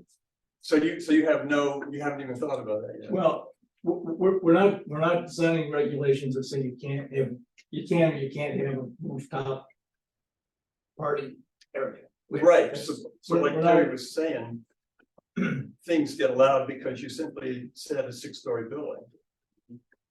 So that's a concern of mine. I guess I had another question about what is your idea for sense of place? I mean, there was some discussion on not requiring buildings to duplicate their surroundings, but East Lyme just passed or is working on keeping the New England character in their zoning regulations. So they're doing something. What are we doing to keep some sense of place or character in the Thames Street, Bridge Street area? Or do you not have a sense of character? Is there it's just willy-nilly, let's build a business in an apartment? What's going on? No. The fact that we're not responding to some of your rhetorical questions doesn't mean that we're not considering them. Okay. It just means that at this time, we don't choose to engage with the nature of the question. That's fine. So you would consider approving the project first, then discussing the details. Is that how I'm reading this?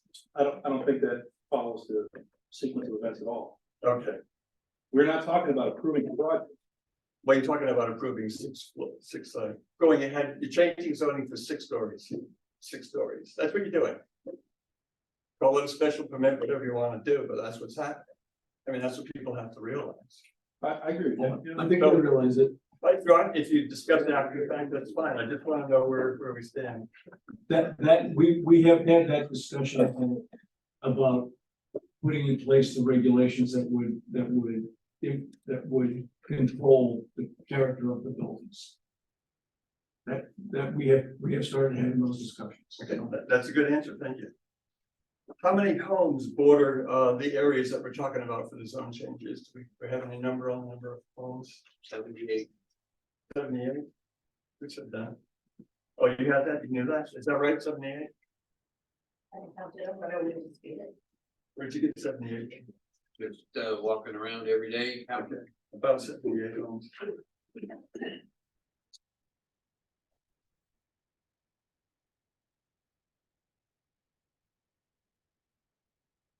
Anything else? You know what? Can I come back? I'll get this last little grouping working. Let's hear. Yeah, that's fine. Thank you. Hi, good evening. My name is Patricia Brune. It's spelled Brune. We live at 87 Spicer Avenue. We are opposed to the current proposals. We think it's way too much. We do agree that there needs to be revitalization, but this is just too much. I mean, it's been said that this gentleman here doesn't want a 6-story building. I think he might have left. It isn't there yet. This opens the door to putting 6-story buildings wherever a developer wants to put them. I'm concerned that this area is being targeted when there are so many derelict areas in Groton where things like this can Gargle Lobster, Bootlegger Bay Restaurant, Appy's Cafe, there's plenty of places around here. I don't see why this little community is being the target for such aggressive development. I mean, it hasn't happened yet, but we're opening the door for it. I don't think it's a good idea. As for the traffic, I don't know if I can wrap my head around people living here causing less traffic. People are gonna drive to EB unless they work on the corner of Eastern Point. I mean, unless the people are just driving people, it's a human condition now. We're already suffering. Those of us that live in this area, we're at the foot of the bridge. The traffic is, maybe it was a COVID thing, I don't know what's going on.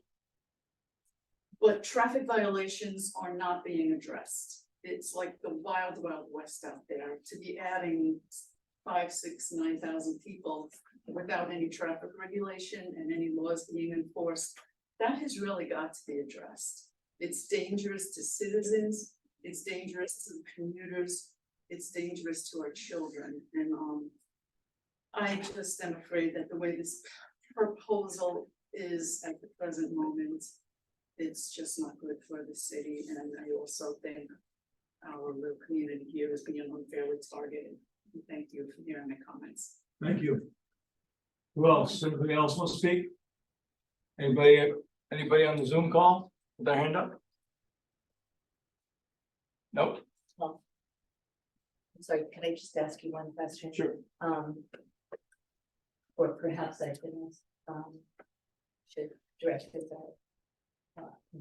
I just want to be sure you sent me an email, which I have, and it's being entered into the record. I wanted to, and you sent me her questions, and I wanted to be sure that my question to you is, are there any questions on here that you didn't mention that you want answered? I'm happy to do that. You do not need to read it into the record. Okay. I just want to be clear, and I'm happy to do that. I want to be sure that I get all of your questions. Okay, are there developers? Oh, I'm sorry. Sure.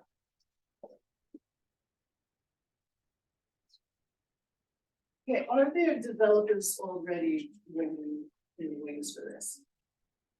No, I mean, there are developers who are interested. There are no developers that are part of this process. Okay, and I guess I understand correctly that it's pretty much given that they'll be getting tax relief incentives? No, No, okay. Oh,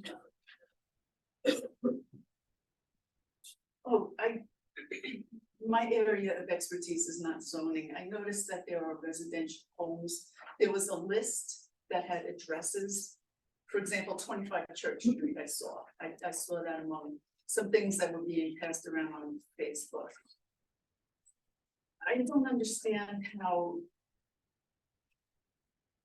a property that's already owned can be rezoned with the intention of developing it. I'm just not clear on that. you're absolutely right. It can be rezoned.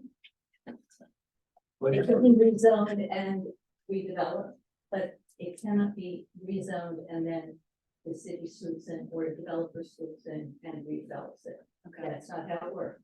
You have a house, you live in that house, even if everything around you over 50 years got built into an expansion of electric boat, let's say. You still have the property rights to your little house on your parcel, period. You can sell your house and work that, and that gets done in different places, in different ways. Okay. But, no, nobody can oust you. I think New London had a good example of why that's not a good idea. Yes, I do have one more question, like comment on the noise pollution. I don't know how that can be addressed. It's already out of control. is that from traffic, that noise pollution? Yes, yes, people now use things on the car to make them loud. I mean, I can hear a car that passes my house. I swear some of them I can hear them all the way to Niantic. Lights, off-road lighting, nothing gets, or do we have noise pollution ordinances in Groton? It's covered by the police and the health. So there's nothing. Are these things ever even brought to the police's attention or? That's, I mean, that's not our function. Yeah, I get that, but I did want to point it out that that is a real issue and it's devaluing our properties as well. Are you familiar with the police and community together program? No. So there's a program where the mayor and the police chief go to different. They have meetings that Jason said every 2 months they meet. I don't remember the name, But there's a meeting that's, it's publicly noticed. And that's where you can go to that meeting, and if you have concerns about those kind of things, that's the place that to raise those. Okay, thank you very much. Just to address your comments about lighting, lighting is not on public streets, but on private property, that's on the exterior. One of the things we're looking to do is to regulate that in a way so that it's written that, you can't have these super duper bright lights next to your neighbor. You can't shine light into your neighbor's, right? You can't cut that light. There are all kinds of lighting regulations that are in regulations that have been developed in the last few years. We're absolutely getting the code. Yes, sir.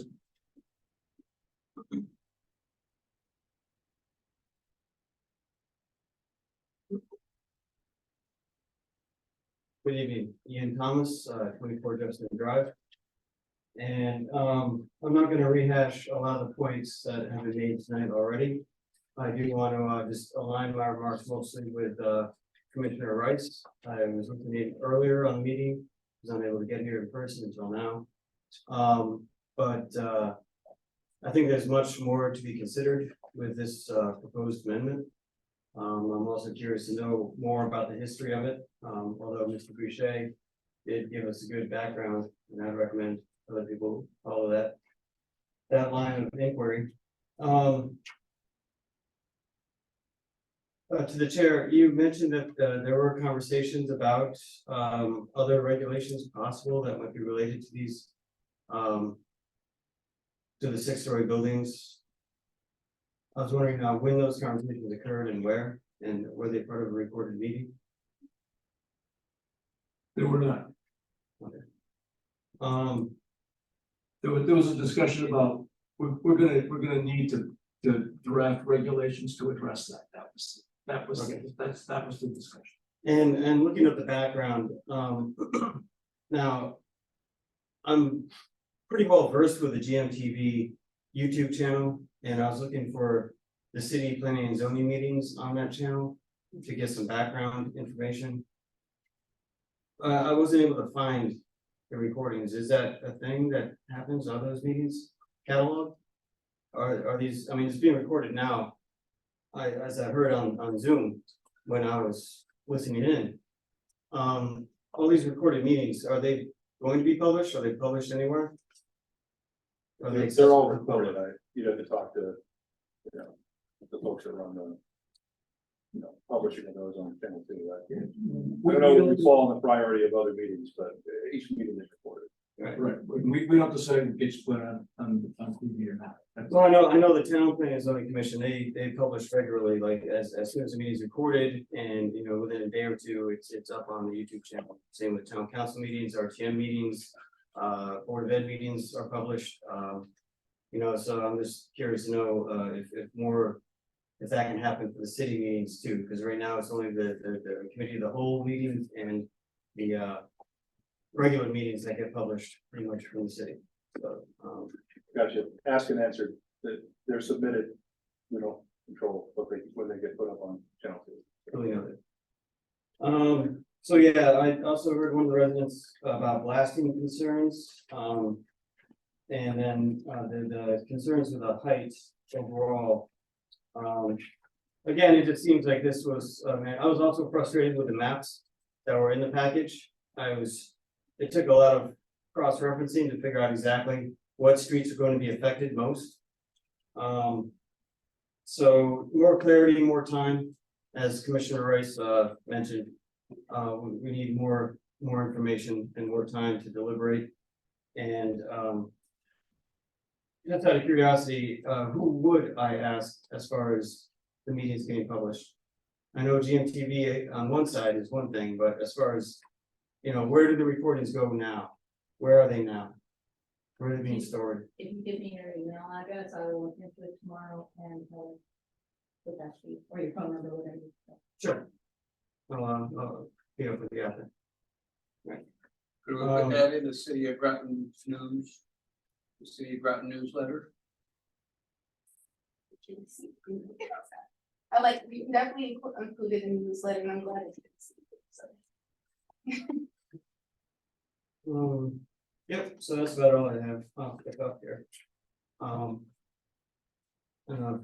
Boucher is gonna come back up. You're gonna go back now. He's gonna get a couple more. Are you finished? So, is there anybody else who hasn't spoken who wants to speak? Go ahead.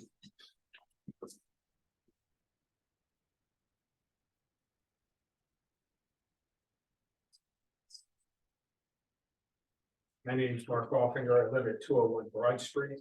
I've lived there since 1984, and before that, I lived at Groton Towers for 5 years. So this is an area that's very near and dear to me. And from 201 Broad Street, I believe, is one of the 3 houses, single-family homes that's within the area being talked about. And given where the house is, I've got a pretty good bird's eye view of a lot of the area. So my comments in general are not necessarily in favor or against, they're more process issues. And I think a lot of the angst that you've heard tonight deals with process, starting with notification. We did get an email from staff last Wednesday or Thursday with a link to the ordinance or to the proposal, which was very helpful. It's a little disconcerting getting that notice and its head in the title of it, or the beginning of it says, as a reminder. This is last Thursday or Wednesday was the first time I'd ever heard of this discussion. And I know it's a zoning amendment, and I'm sure that you've met all the requirements, legal requirements, but sometimes more is necessary. And I think the whole process would have been greatly enhanced if there had been some outreach done before you finalized a proposal to get some input. and maybe some suggestions that you could have incorporated. I think the commission and all of us would have been better served if there had been some specific public input sessions to talk about what is it that you're trying to accomplish. I will admit, I was surprised, when it got stated fairly early on this evening that, you know, one of the purposes or one of the primary purposes of this proposal was to renovate or encourage the, improvements on Upper Thames Street. You wouldn't necessarily have gotten that from reading all the verbiage. That's not noted in the purpose section. And I would go further to say that really, maybe if you're trying to deal with Thames Street, and most of this concerns Bridge Street, maybe one size doesn't fit all. Maybe splitting it in some fashion, maybe within the underlying proposed regulation, but maybe dealing with height differently from one area to the other. I'll be honest with you, if somebody built a 6-story apartment building across the street from us at the roller rink, I'd rather look at that than looking at almost from day one.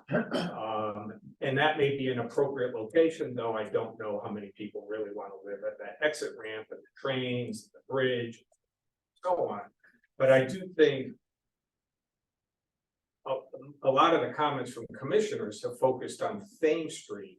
I get it. I've been here long enough. I don't know how many studies have been done on Thames Street over the years, but that's not necessarily Bridge Street.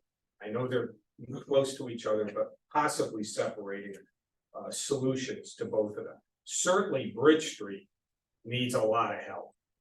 It's a pretty sad condition in terms of building condition, types of businesses, and there is some potential for some additional things to happen there, including, in my opinion, residential.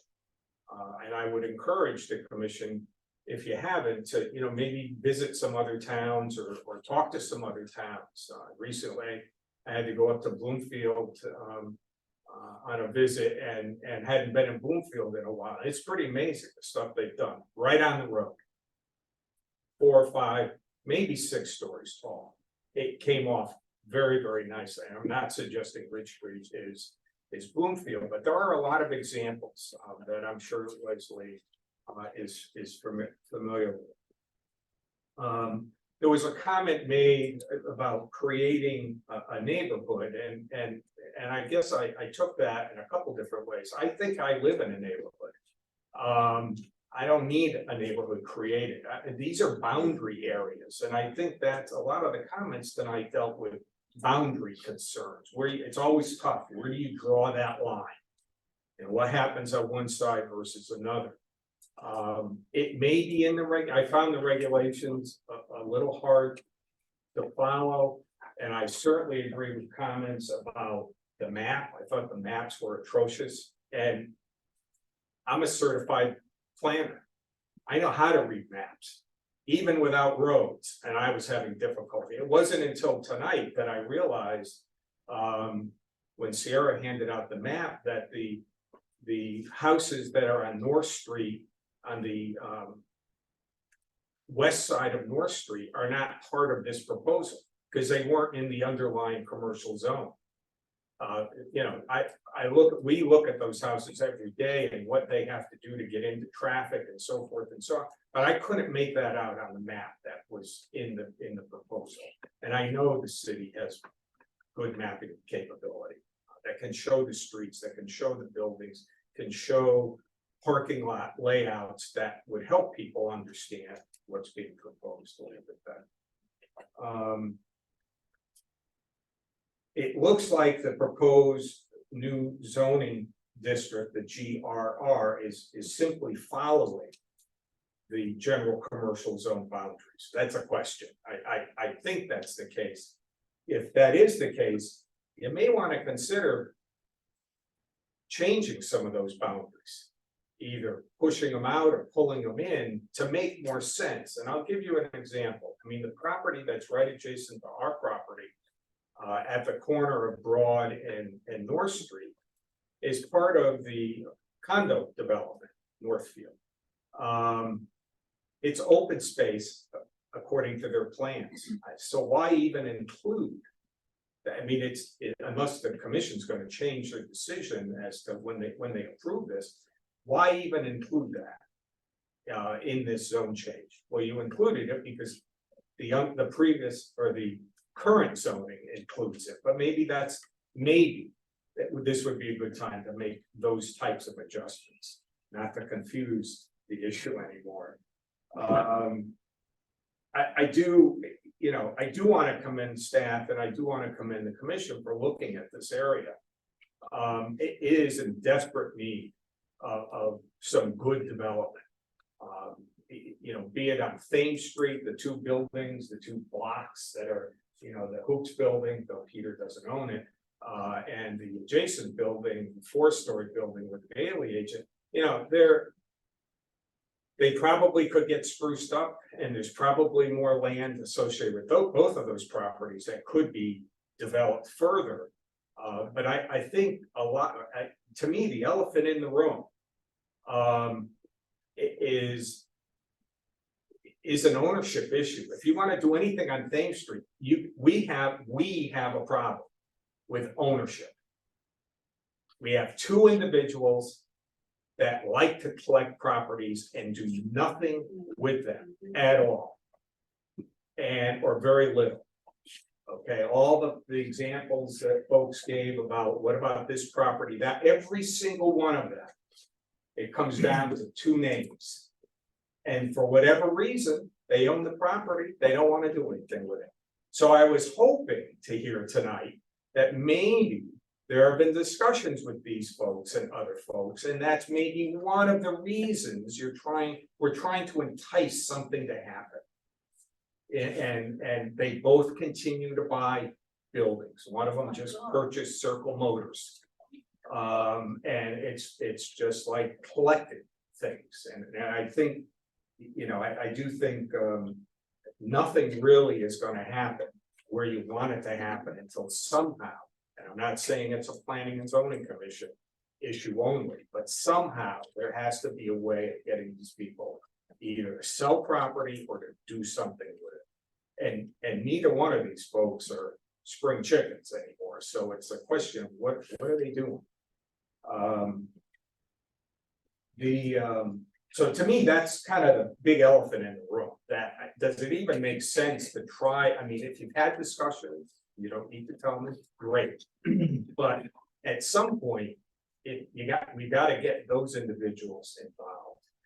The roller rink, tremendous opportunity. I was saddened to find out a few weeks ago, a couple months ago, that the little single family house that was part of that got sold off. Stupidest thing I've ever seen. Why would you now have somebody that and I'm assuming they're one of the other single family homes. Dumb. You're dealing with people that don't really know what they're doing. So maybe involve it, in my opinion, my humble opinion.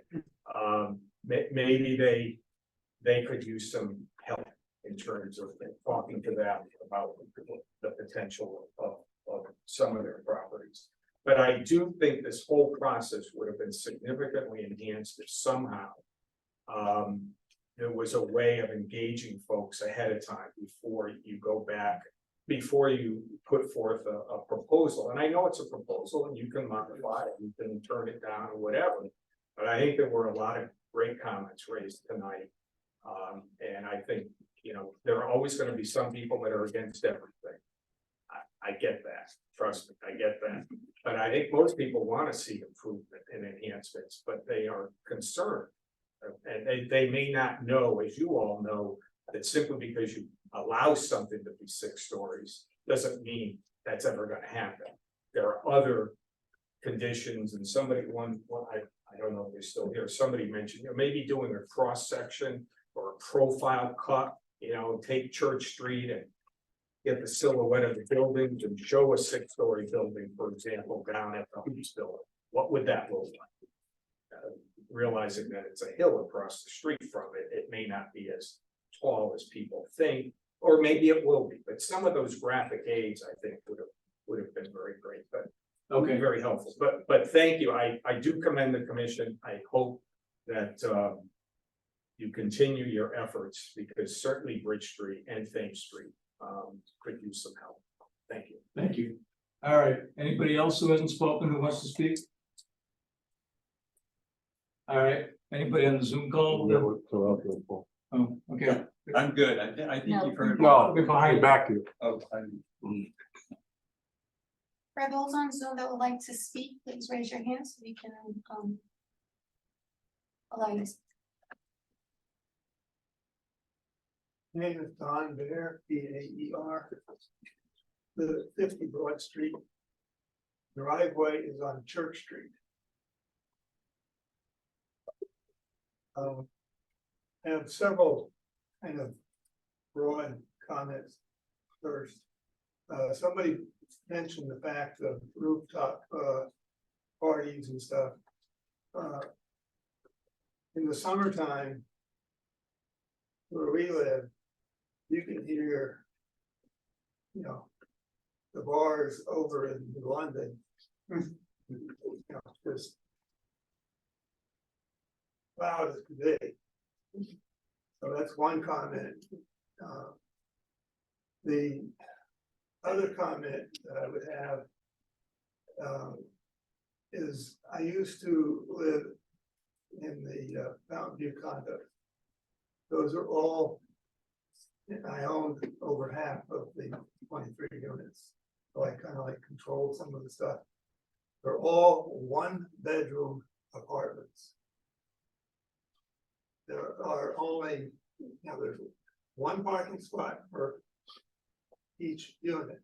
There's only like a half a dozen or so extra spots. Totally inadequate. Because on a 1-bedroom, you're gonna have a couple.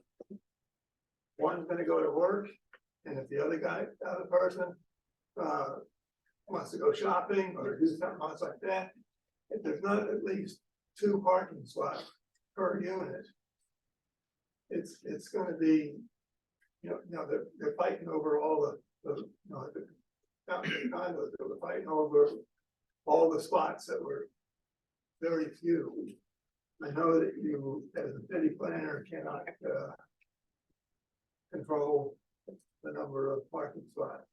But I just want to make that as a comment that is totally inadequate in my opinion. What? It's a minimum.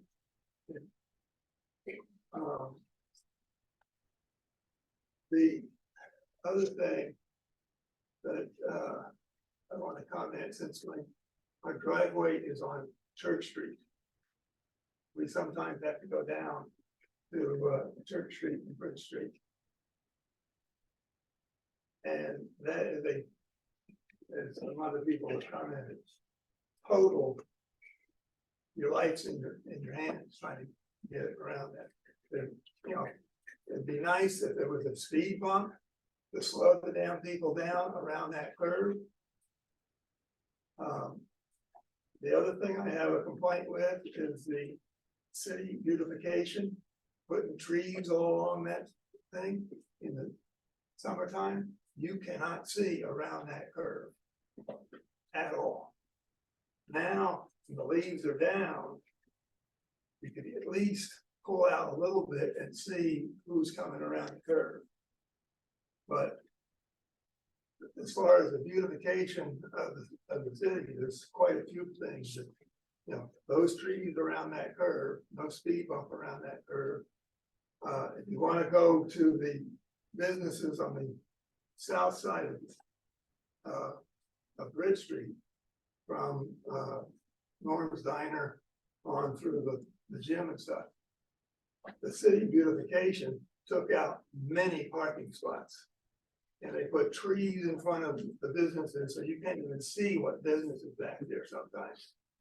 You know, that to me is kind of bad also.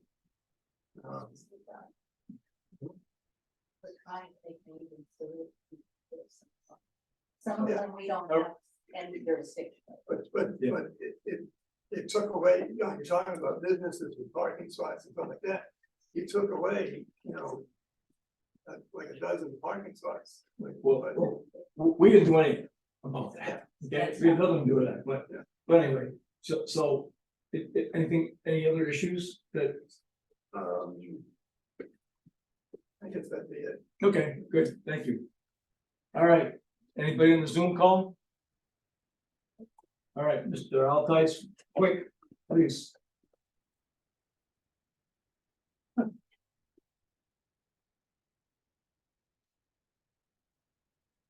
Tom Altice, I just want to make a few comments on things that have been said and more planning than zoning.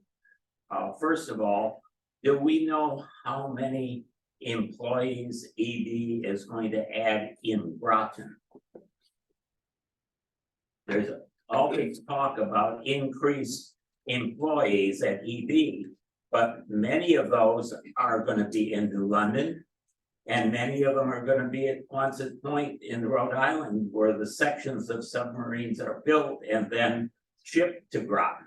So how many, we're talking about the need for housing and so forth, but how many new employees will EB have here on Eastern Point Road? Well, I don't know Leslie, do you know I don't know the exact number, but they just built an $850 million building to build submarines, and they're gonna put people. Yeah, I know the big building, I see it too, but I don't know, but we cannot assume that the numbers that we often hear about increased employment are all gonna be in Groton, because some of them are gonna be in New London, and a good number are gonna be at Quonset Point in Rhode Island, and I'd like to see an estimate of what the Groton number would be, because that's what concerns us the most. Secondly, traffic is a big issue, and it's an issue because speeding laws are not enforced.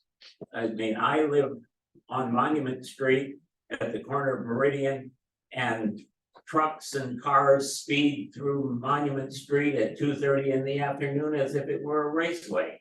I've never seen any of our police stop a car on Monument Street in all the years I've lived there.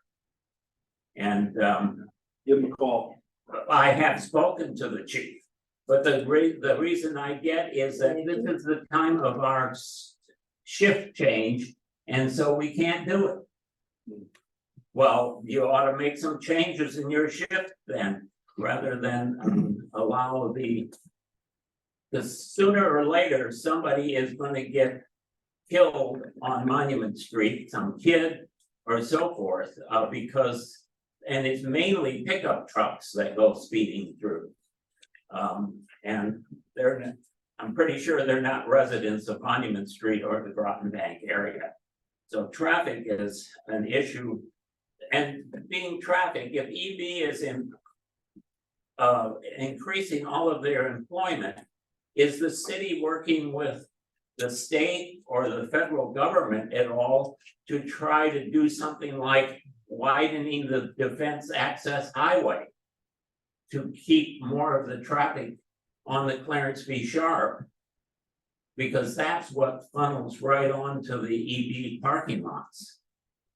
And that would be one way of at least alleviating some of the traffic issues in the neighborhoods in the northern part of the city. And so I suggest that be pursued. Another thing, there's been a lot of talk about refurbishing Thames Street. Of course, this proposal only deals with a couple blocks at the north end. But the city has never, in my opinion, of living here for 50 years, made a real concerted effort to try to improve Thames Street. There are a lot of simple things that they could do that would change the character of it. One of the things that people constantly mention is, well, the sewage treatment plant is there. Well, obviously, we're not going to tear down and move the sewage treatment plant. That would be an astronomical cost. but why don't you make the sewage treatment plant look more like a garden? Many buildings have plantings on their roofs and around it. The sewage treatment plant could be made to look a lot nicer. Did you see the new arborvitaes? What? The new arborvitae plants that are planted along the front? Oh, I guess I haven't been around there in the recent days to notice that. And Mayor Hedrick had a arborvitae planted across the front, with that very goal in mind, put a green wall in front of it. Okay, well, I've been mentioning this for years to the mayors and other things, so I'm glad to hear that it's finally getting some traction. But yes, but also put light plants on the roof. Sure. We've actually looked into the structure, we wanted to do that. We have looked into it, the structure of that roof. And it's not the plants or the soil, it's the water. It's not built for it. Pardon? It's not built for it. I think- Well, no, but there must be light. Well, buy plastic ones. Mr. Chair. It would look better than. I think we're getting off What the subject. the currently does. This is. And another thing that could greatly change. Mr. Aldice, this is about the regulations, it's not about the filtration plant. Well, We're off other the people subject. have mentioned these things in their comments, so let me just finish. Another thing that I have mentioned other people have mentioned revitalizing Thames Street. Well, one simple thing that would make Thames Street really look nice is if you put American flags on the posts up and down the street.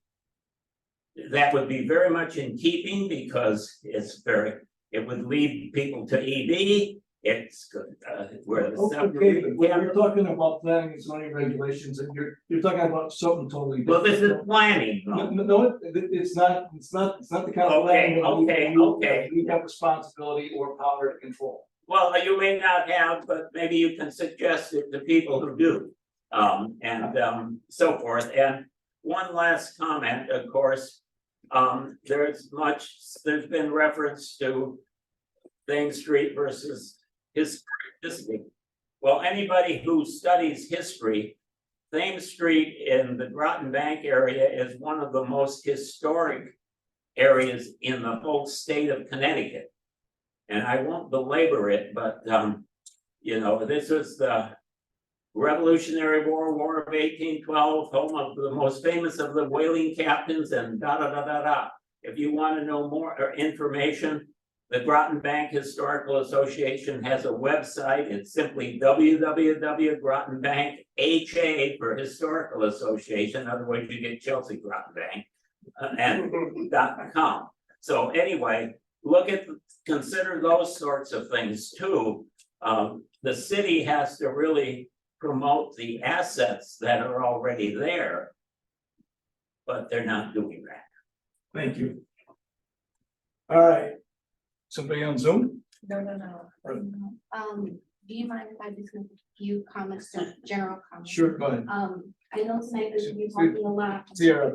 So I'm Sierra Patrick, I'm an economic development manager for City of Groton. My primary role is to work with businesses and get more businesses to this area, but I also work on special projects here in the city, and I am leading our resiliency planning effort. So I did just want to provide a few comments. I know tonight we are talking a lot about electric boat and their growth. I did just want to remind people that there is other industries that are growing within our area. Electric boat is one, and I congratulate them on all their growth. But we have places like our BioCT Innovation Commons. They actually reach the capacity of their existing building and actually have to retrofit space in their basement to allow more businesses to come in. BioCT is a startup incubator space for businesses, and is providing that space for businesses that need that type of service. Those businesses actually need to move out of that space at certain times once they kind of graduate through that process. And right now, we don't have any spaces that kind of allow for some of their services. This mixed use development kind of starts to try to address some of those elements. So when we're talking about the type of businesses, And the people that are coming here, yes, EV is a focus of that, but they're not the only industries. We got bio innovation, we have UConn that's doing a lot of different spin-offs about marine science, and that is bringing different scientists and researchers to our area. So there is a high demand for not only commercial space, but residential space in the city of Groton. Just for comments about when we're talking about banners, anything with the street design, we kind of refer to that as placemaking. So if you have any comments or recommendations about placemaking improvements here in the city, please feel free to email me about those, and I can give you more information of the efforts that we're working on and some of the follow-up discussions in regards to certain things, like we looked at flags on the poles, and just an issue with the site views is a reason why we weren't able to site views for traffic with the flag being on the poles. We weren't allowed to do that. We're just working through some tweaks, but not digress on that. Also for the use of CBS, we are actively trying to change the culture of our drivers. That is going to take time, but we do want to start to advertise and stress the use of CBS as that exchange that gets you in and out of the city quickest, instead of using our public roads. And you're gonna hear more about that as we you'll see when you come out of the room here. There is a project called the Bridge Street Gateway Project that is something that is underway, that is having a general discussion about pedestrian, bicyclists, and where we focus traffic and how we cater to community traffic versus the commuters that are coming in and out. And the stressing of using the CBS highway is Cranston Sharp Highway. Yep, Is a part of that. for clarity, yeah. Thank you. Thank you. All right. I'm sorry, I just had one other thing on to what Sure. Sarah said. Please get our newsletter. Sierra and I went out between us about 300 door hangers on door knobs in the area that we're talking about, on Spicer, on Church, on right, I'm blanking on the other streets in that residential area. Sierra went all up and down Bridge Street and the top of Thames Street, trying to get people to come out. I wish that as many people who were here tonight came out to the actual workshops that we do run, because that's where a lot of the conversation and discussion and questions can be answered in ways that I think would be more constructive than they might have been at times tonight. We want to hear what you have to say. We want to know what your opinions are. We would like it to be in a way that we can all work together, because we do help. We want to help make the city better. That is our goal. And there are lots of things that are just a little more complex than we can explain here, like the, who's in charge of traffic on the streets, and who's in charge of private property, and who's in charge of wetlands. And all of those things go into this thought process. So I just, please get the newsletter, please keep an eye out for opportunities to contribute, even if it's just sending an email. I got several emails today on this, for this meeting, and I will be distributing those to all of the commissioners, and we'll put them online. I think once their name or their address and contact information left there, I'm happy to do that, but okay. we really are about putting all this stuff out, but we need you to help. We need you to do your part in the. So thank you all for coming tonight. Yep, thanks a lot. We certainly got some feedback. So in terms of moving this thing forward, we continue the public hearing until January. Our next meeting will be January 17th of 2024. So the motion to continue the public hearing to second. On the motion, could we get some additional public notice out? We absolutely can. If we really, yes, the answer is yes, and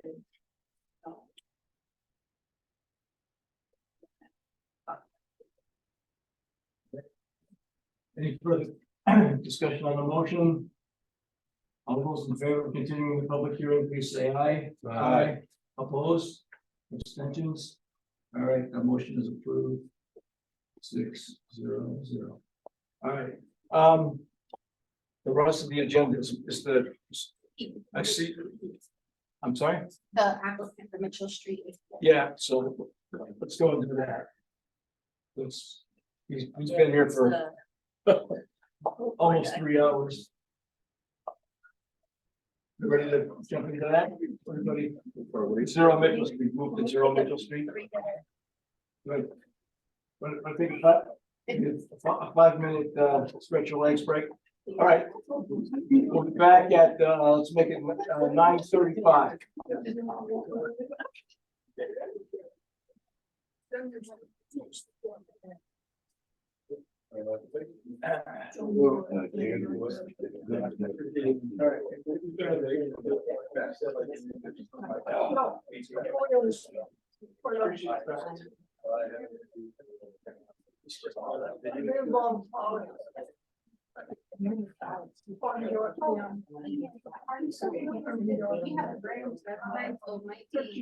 I've tried it. Not great.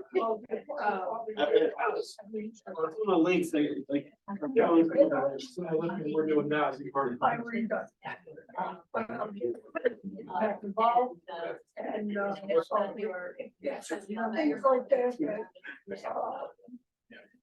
I think it's helpful. Been exposed to stuff. That's one of the reasons I brought it up. Because it's important.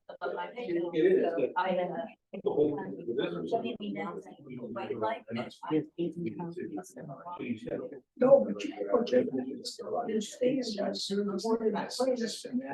Limits you. That's the main part.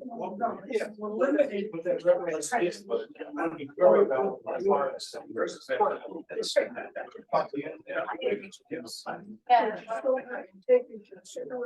So when you're on the investment page, when you go to apartments, over here.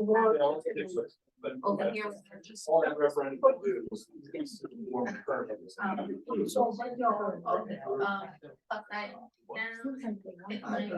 Commission, and then all the just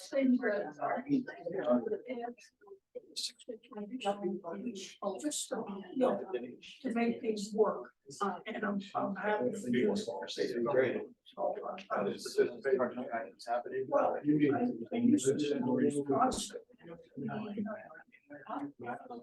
And I'll try and transfer everything. I only heard about this today's paper, got an article saying that talking about this. I figured I had And that's where the city council show up.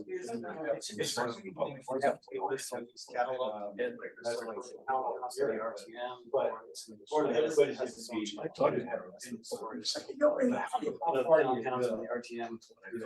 But it's got to be catalog recommendation.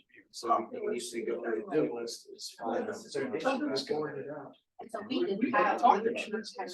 Put it to right. Right.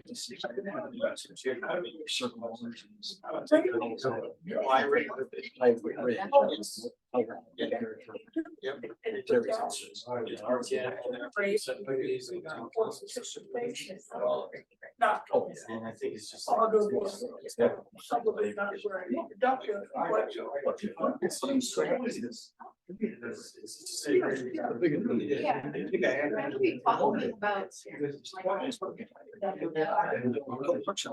Yeah, like they'll come and say.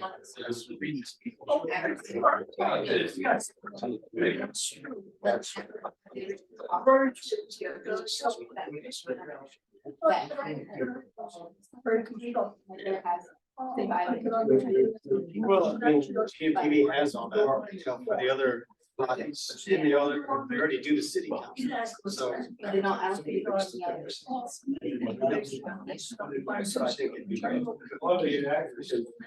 It's all there, you know. Yeah, people already go there. It actually helped. Oh, no, agree. Do some research.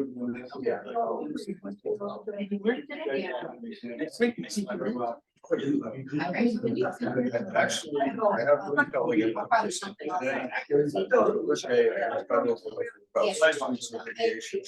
So, done, excellent, yeah.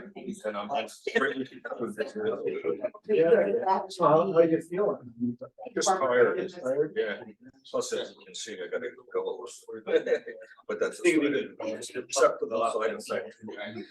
Well, appreciate your time. It's always this would be our turn. Oh, it was actually pretty easy and the people were very nice. The oncology hospital on Crossroads. Oh, okay.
All right, back in session at 9:40.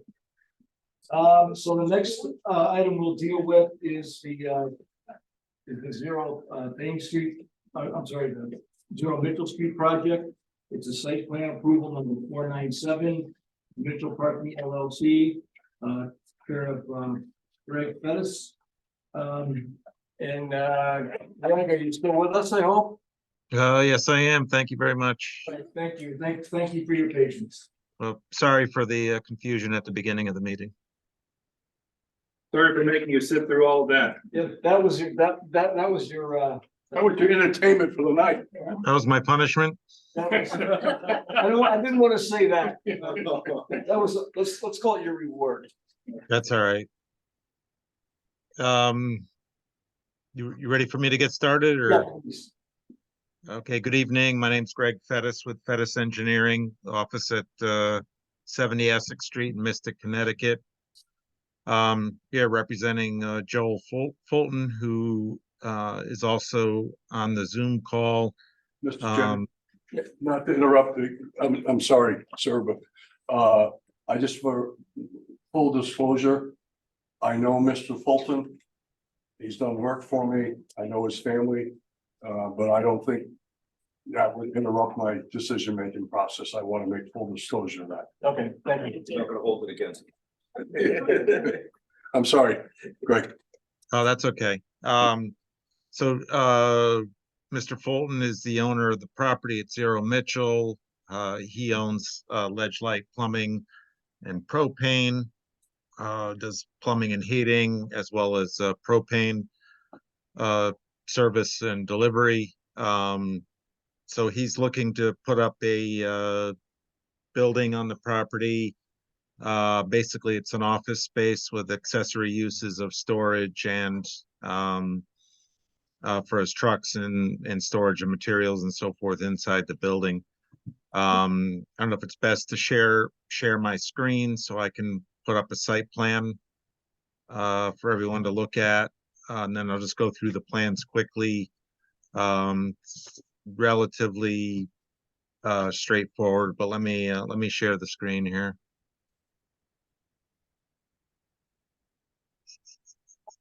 You should have permissions to share. Yeah. Let me know any.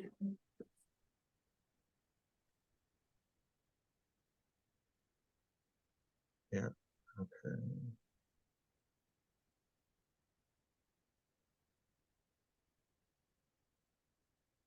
All right.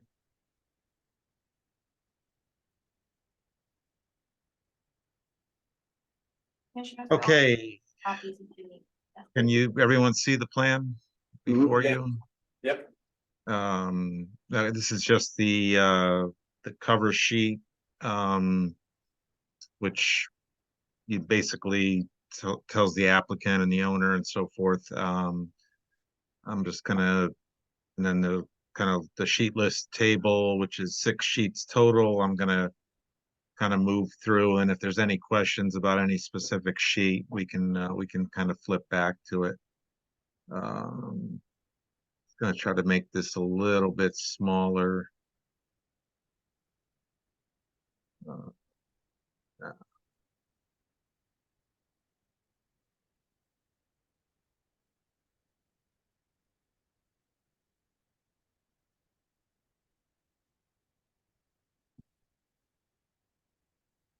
Okay, so sheet 2 is the existing condition plan. You can see there's an existing driveway on there. Basically, the entire lot is vacant. There's a gravelly kind of grassy cover for the majority of it. A few trees spread out on basically on the perimeter of the property. There's a cemetery to the rear. Commercial use to the south, and a residential use to the north. Sheet 2 shows the site plan, which is what we're proposing. So there's a building. Gonna blow this up just a whisker.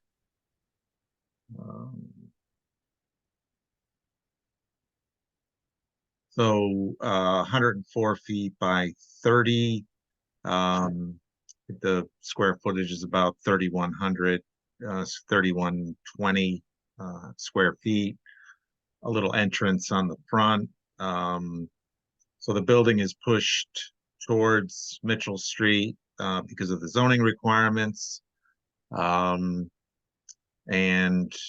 we kept it to the south, kind of closer to the commercial use. But there's a two-way driveway coming in with a handicap parking space located adjacent to a door that'll get you into the building. That's all accessible. And then 9 additional spaces located to the rear of the property. And again, that's kind of a requirement of the zone. They want the parking to the rear or to the side. In this case, the lot is relatively narrow. So with the building up front and kind of being able to get access to garage doors that'll be located on the north side of the building, the kind of the natural spot for the parking is to the rear. We do meet all the zoning requirements. I'm just going to blow that table up a whisker. So minimum lot size 4,000, we're at 18,019. There's no minimum width requirement, minimum front yard. I think we're missing something there because I think we're at 10 feet, which I think is what they want. The buildings closer to Mitchell Street, and I'm not sure why that's a typo there on the minimum front yard. Minimum side yard is 8 foot to the residential zone, which is to the north. Otherwise, there's no requirement. We are 36.1 feet to the north, located here, and we're 3 feet off the southern property line. Minimum rear yard's 15, and we're 137.8 feet. That rear yard is backs up to the cemetery. Maximum building coverage is allowed 50%. We're at 17.3%. The maximum building height is 45 feet, and we're well below that. I'll bring up some of the architecturals to show that. It's really only one tall story, but I'll bring that up. Parking requirements are 6 required. You have 9, plus which includes a handicap spot. So we meet that requirement. Reduce this down a little bit.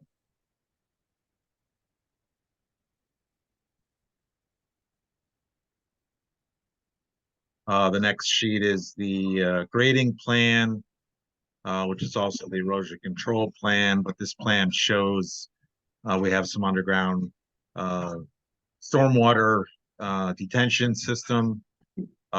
Basically, our stormwater runs to this catch basin located in the center of the drive, goes through a kind of a water quality feature, and then into a storage area, and then ultimately discharges out to Mitchell Street. So what that allows is for the peak runoffs to be matched, the existing to the proposed. So we're not increasing the stormwater runoff with the additional paving in the building. So also we show us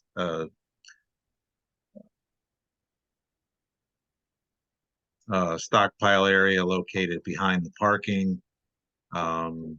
And then there's silt fence located on the down gradient side.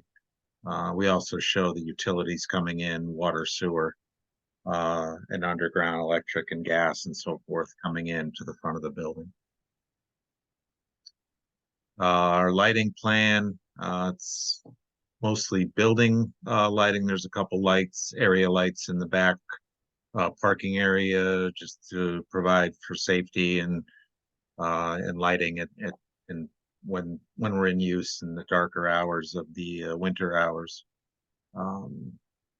We did add some landscaping along this residential side to block any overflow from the building lighting.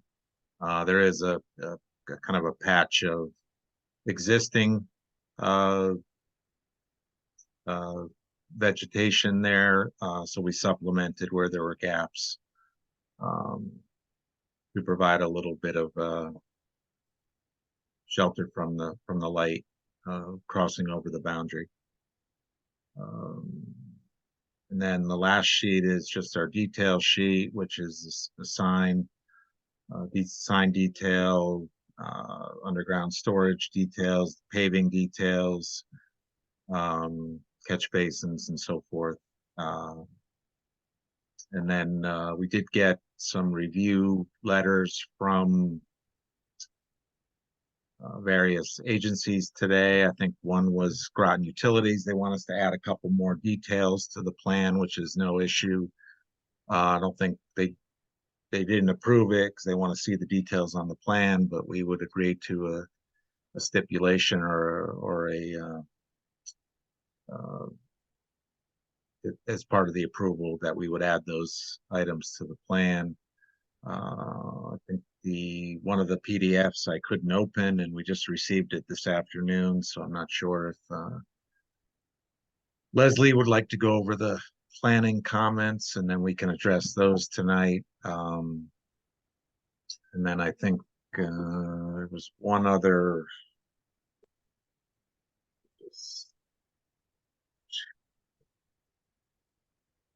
Well, Public Works had some comments to add a couple details. We did try to get a hold of them before our plan preparation. They did tell us to use the Town of Groton details, but we're happy to add any details that Public Works. Let me just show.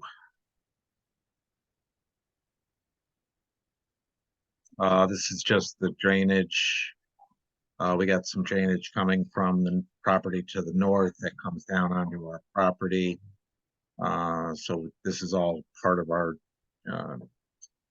drainage report that we provided with the submission. And here, this is all in the file, but this is our stormwater management report, but basically the summary for the 2 through 100-year storm, there's a slight change for the 2, the 10, and the 100, and just a very slight change, positive change for the 25-year storm. But overall, there's basically decreases in stormwater due to the underground storage that we provide. And bring up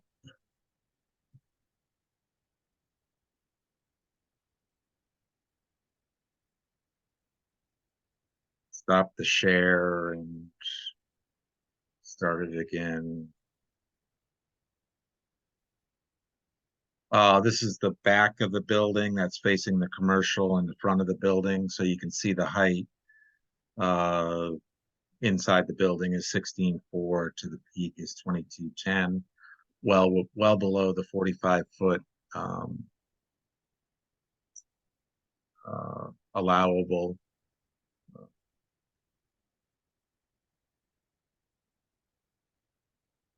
I thought I had the other. Give me a second here. I'll bring up the other.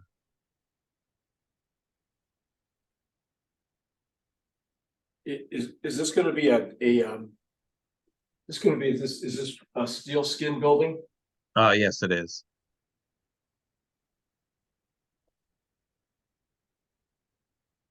I have some of the other views. I'm not sure why they're not coming up. Give me a second.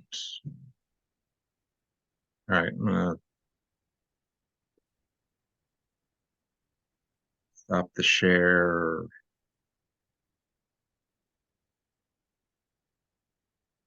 Oh, there we go.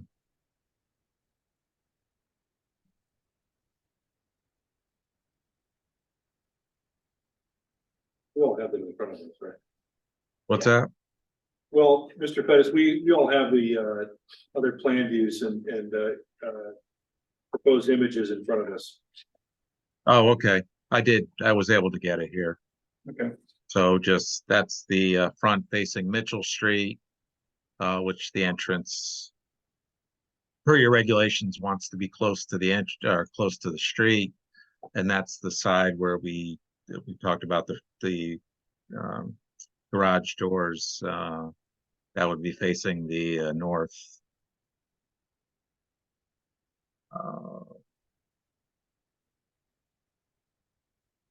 And again, that's the rear of the building, where the accessible handicap space and man door is located. I think that's it. If you want me to bring anything back up, I would be happy to do that. If Joel wants to say any words, he's here, he's the owner, or he can answer any questions. Thank you. Thank you. Could you, how tall are the doors, those garage doors? I believe they're 14 feet. Okay. Yeah, they yeah, they seem to go up almost to the roof. Yeah, I think they're just under the eave, which is at 16.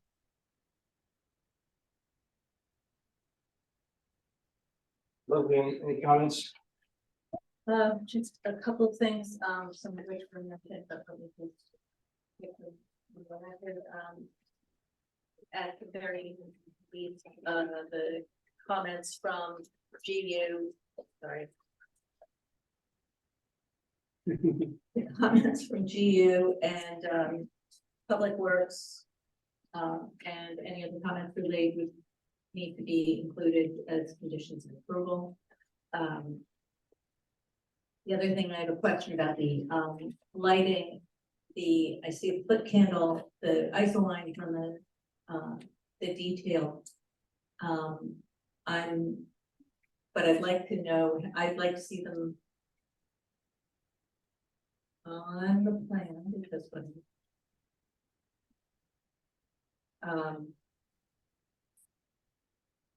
because I always prefer, and actually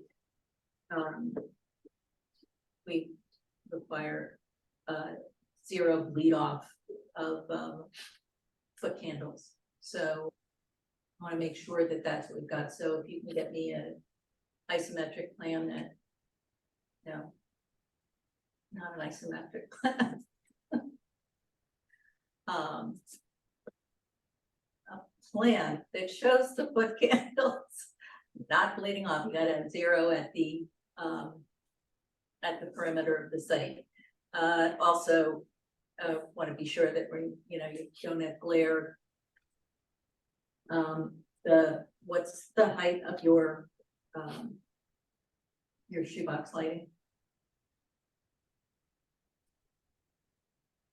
Okay, I think we can provide that. What we did was on the northern property line, we did put up a row of arborvitaes and the existing vegetation, which is going to stop any light from going over, but we'll confirm that. I'm going to have to flip to the we do have the lighting detail on sheet 5. 15 feet. The other thing is based upon the placement of some of the lights. I just also want to be sure that any lamp or bulb is hidden. It's not going to blind a driver. And so, show me that you've got a shield. And I know it all sounds picky, but this is stuff people call us about afterwards. So yeah, so we'll lower the lights on the building enough to ensure that we're zero at the northern property line. Yeah. And also confirm the details. They are all zero cutoff down, zero darkness or whatever the proper term is. It's hard to get anything different these days. But we'll ensure that the details show that on the plan. Okay, and on the property line on the south side. That. It's a narrow, distance between the side of the building and the property line. What is on the other side of the property line, I'm concerned about safety. So on the other side of the property line, it looks like it's there, On the south side. yeah, I'm just gonna, They have an existing picket fence or something? Yeah. It's actually a stone wall, about 3 feet high. 3 feet high, and, Yeah.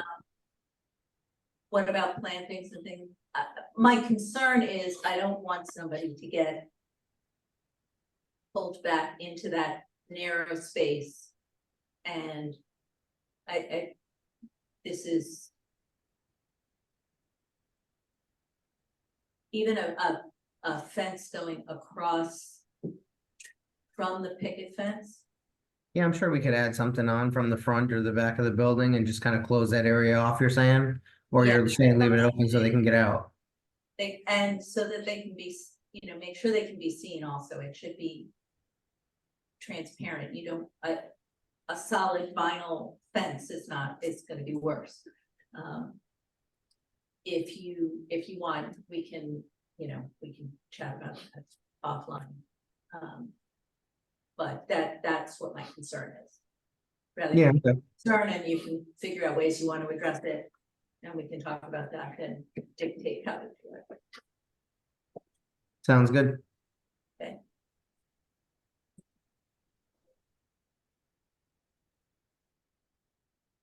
All I have. All right, questions or comments from commissioners? Anybody? Mr. Streeter? What is that circular area that's to the east of the parking lot?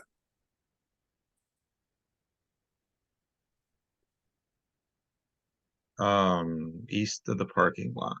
You have a circular area. And I can't read, I have a small piece of paper, I can't read it, but my eyesight is not that well. It's a, Oh, that's our stockpile area. what is the stockpile? So when we're under construction, the first thing we're probably gonna do is try to scrape off any topsoil. And we'll pile it up there, and there's not a lot of topsoil on the site, so we would just basically erosion control plans require that you show an area where you're gonna pile material up. And then we show a silt fence around it, so it's stable and you don't have sediment movement or any kind of erosion. Okay, second question I had, you have propane, are you gonna have a major propane storage tank there? No. Anything else? Anybody else, anything? Yes, just, Leslie hit the light spill off. I was interested. And the other thing is, there's no landscaping in the front of the building. I think that might be a good idea.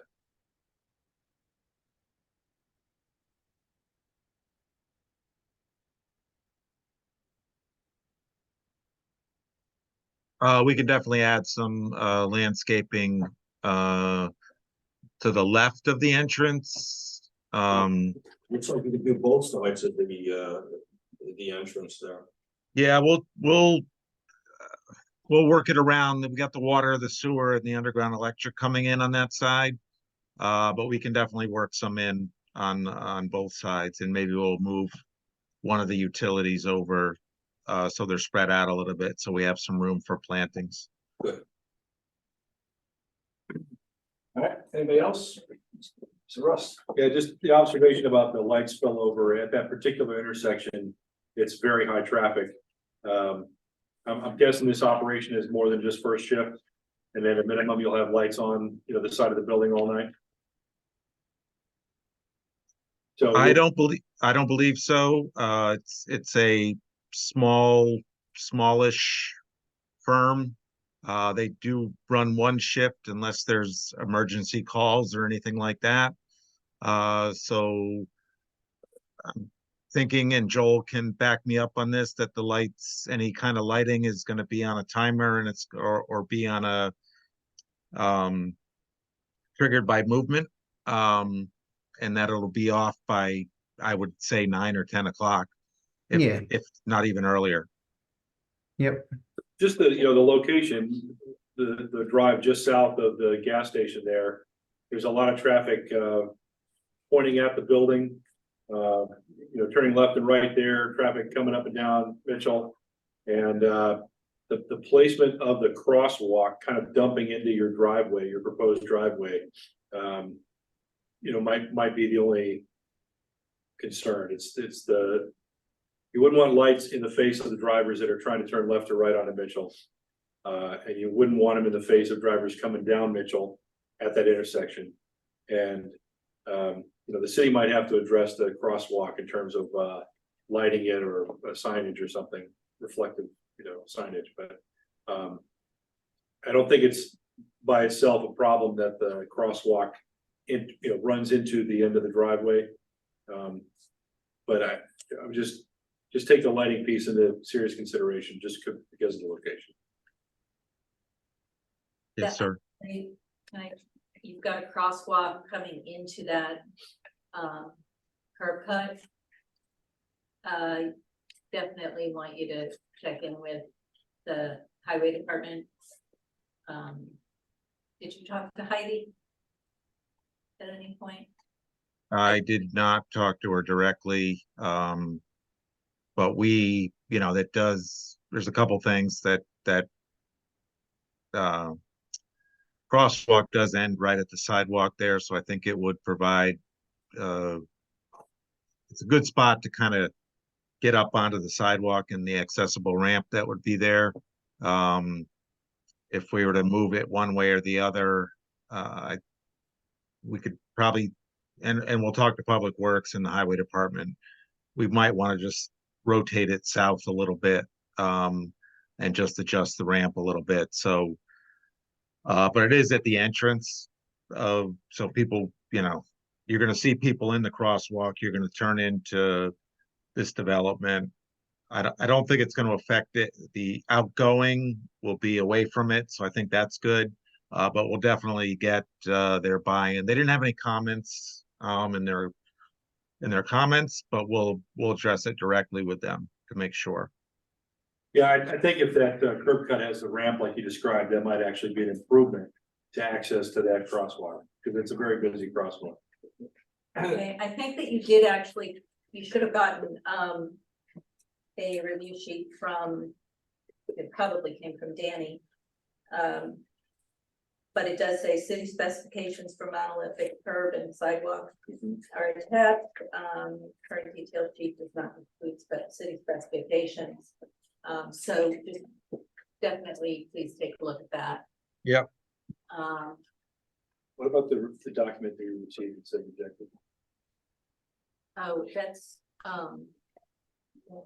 that's more build. Don't need to provide things to the building department. Okay. Building. I have one more question.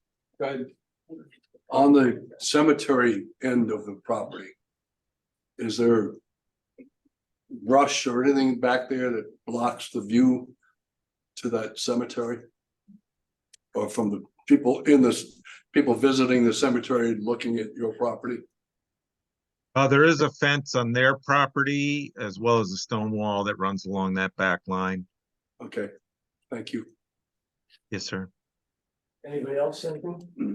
I guess I just a question about it. I mean, it looks like there's a lot of impervious surface there. I mean, does that meet the requirements in terms of, isn't there percentage wise, there's a requirement and There's a 50% for building, uh-huh. for the building footprint. We currently don't have requirements for impervious surface. The parking lot and the driveway. Is there any, if there's any way that you can narrow up some of that driveway, I'm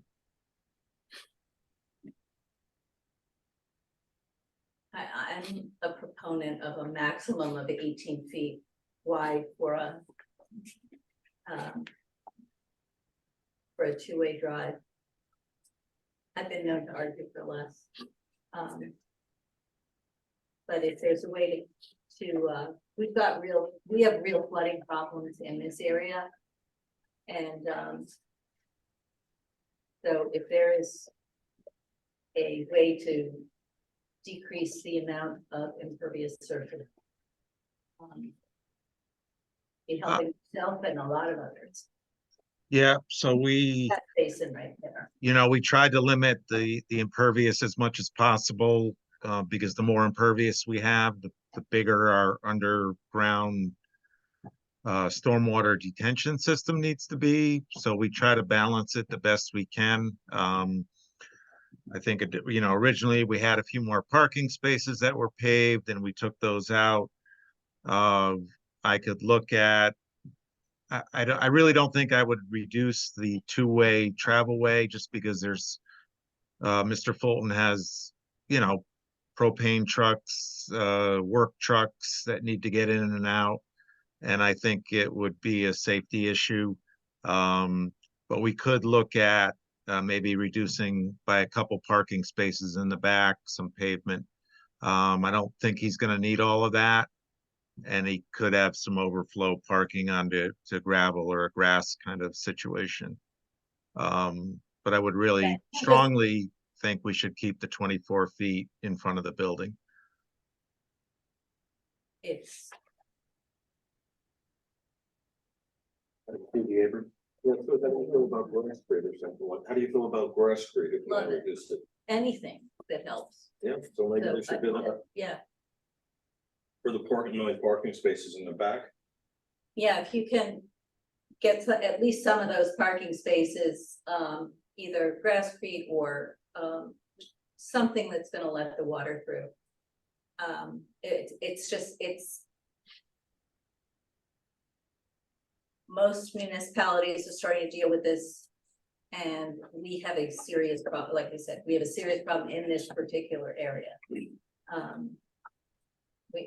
So much so that we have a name for one of the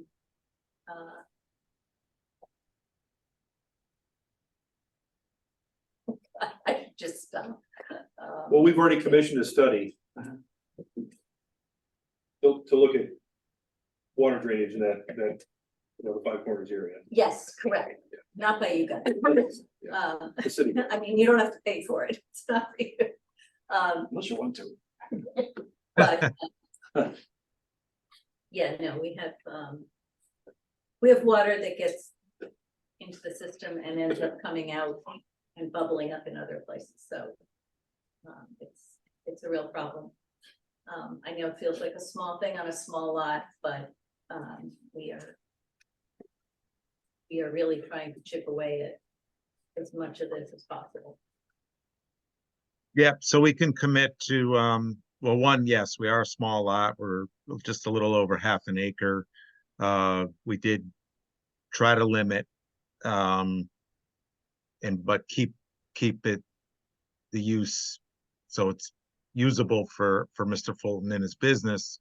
But we can definitely look at least, I would say at least two, maybe even 4 spaces that we can turn into gravel in the rear. He doesn't get a lot of customers coming there where you got cars coming in and out, so it's under his control. I think we can work with him to reduce that even further, and we'll keep the drainage the way it is, so it'll be even a further reduction in stormwater.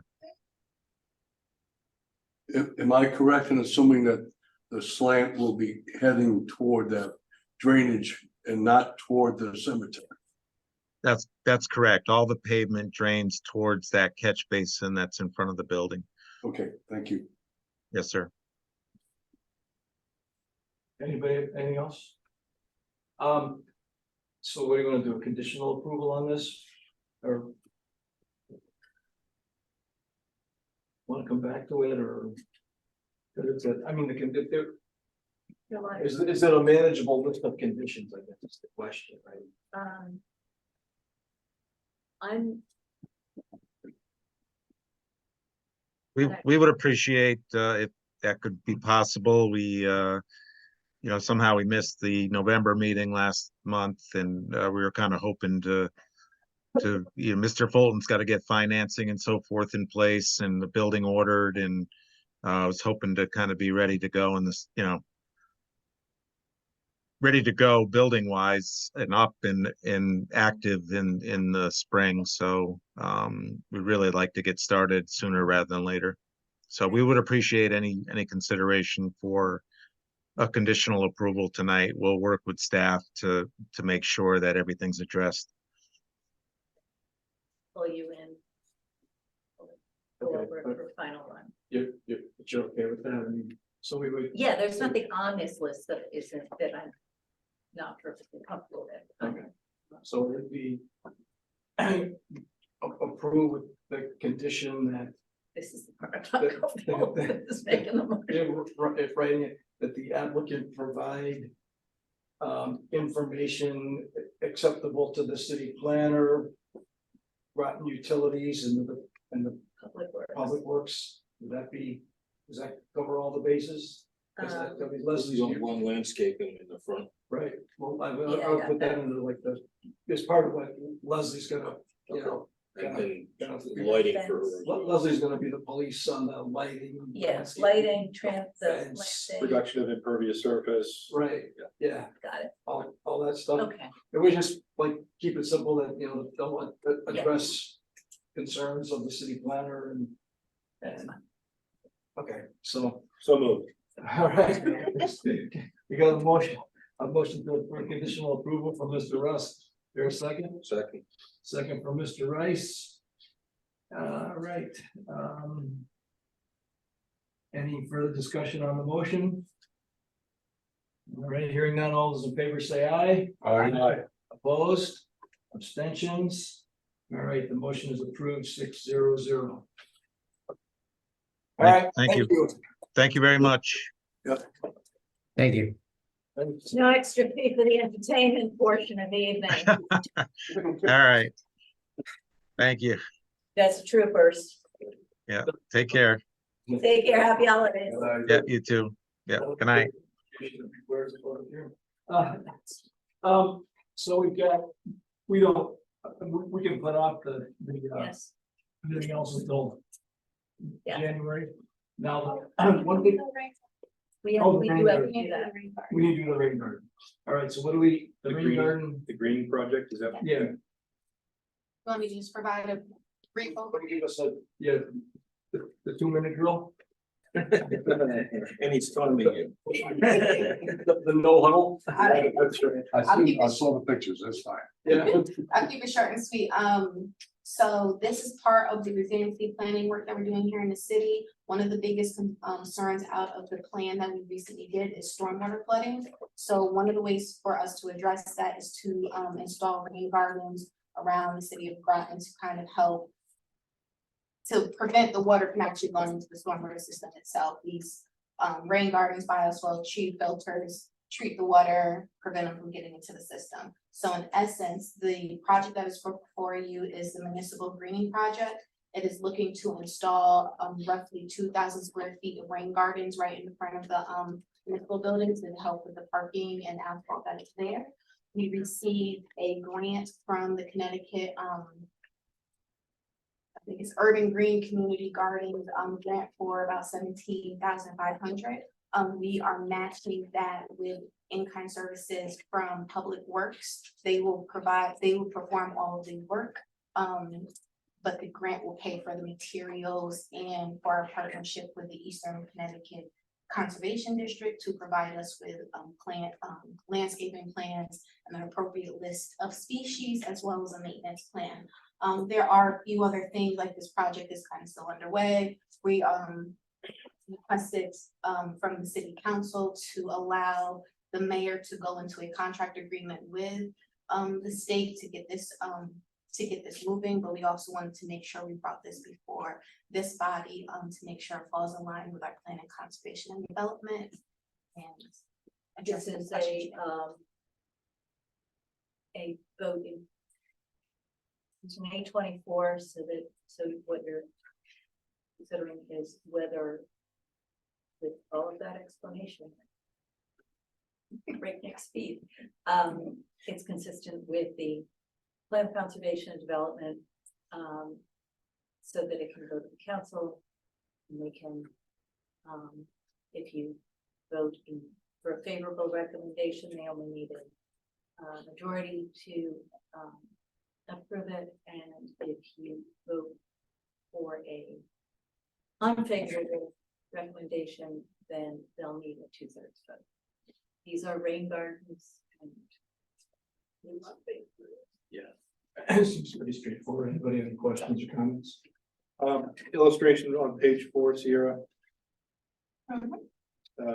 Shows drainage area in the vicinity of the southwest bound leg of the Y there. Yes. Okay. What would the update, what would the rain garden look like? A swale basically coming off of that in the grassy area? It will be in the grassy area. Okay, so all that's just projecting where the water goes anyway, and you're building a swale there. Correct. Yes. Okay. All right, so anybody, I mean, everybody endorse a favorable recommendation? All right, so is there a motion to So moved. second? All right, a motion by Mr. Streeter, a second by Mr. Forrest.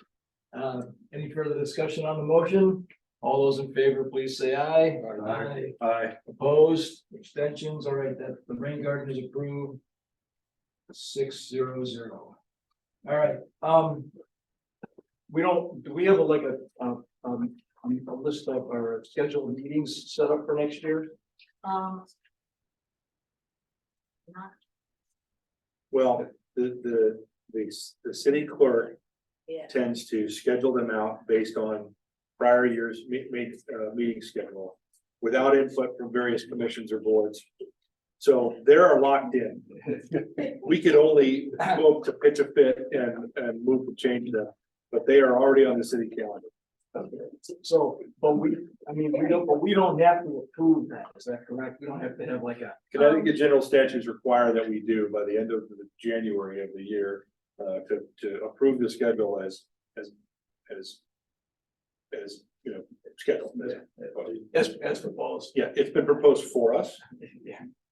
We can agree to it, or we could, you know, insist on some other schedule on our own behalf.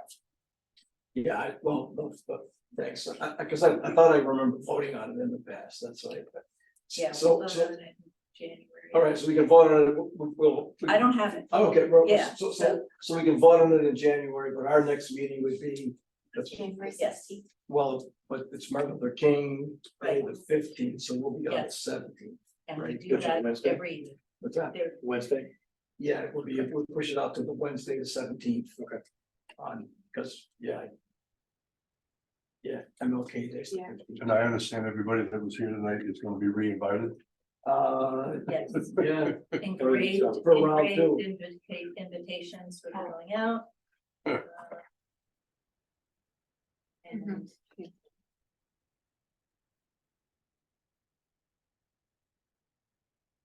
Yes, so we'll have, you know, well, see where we go from here.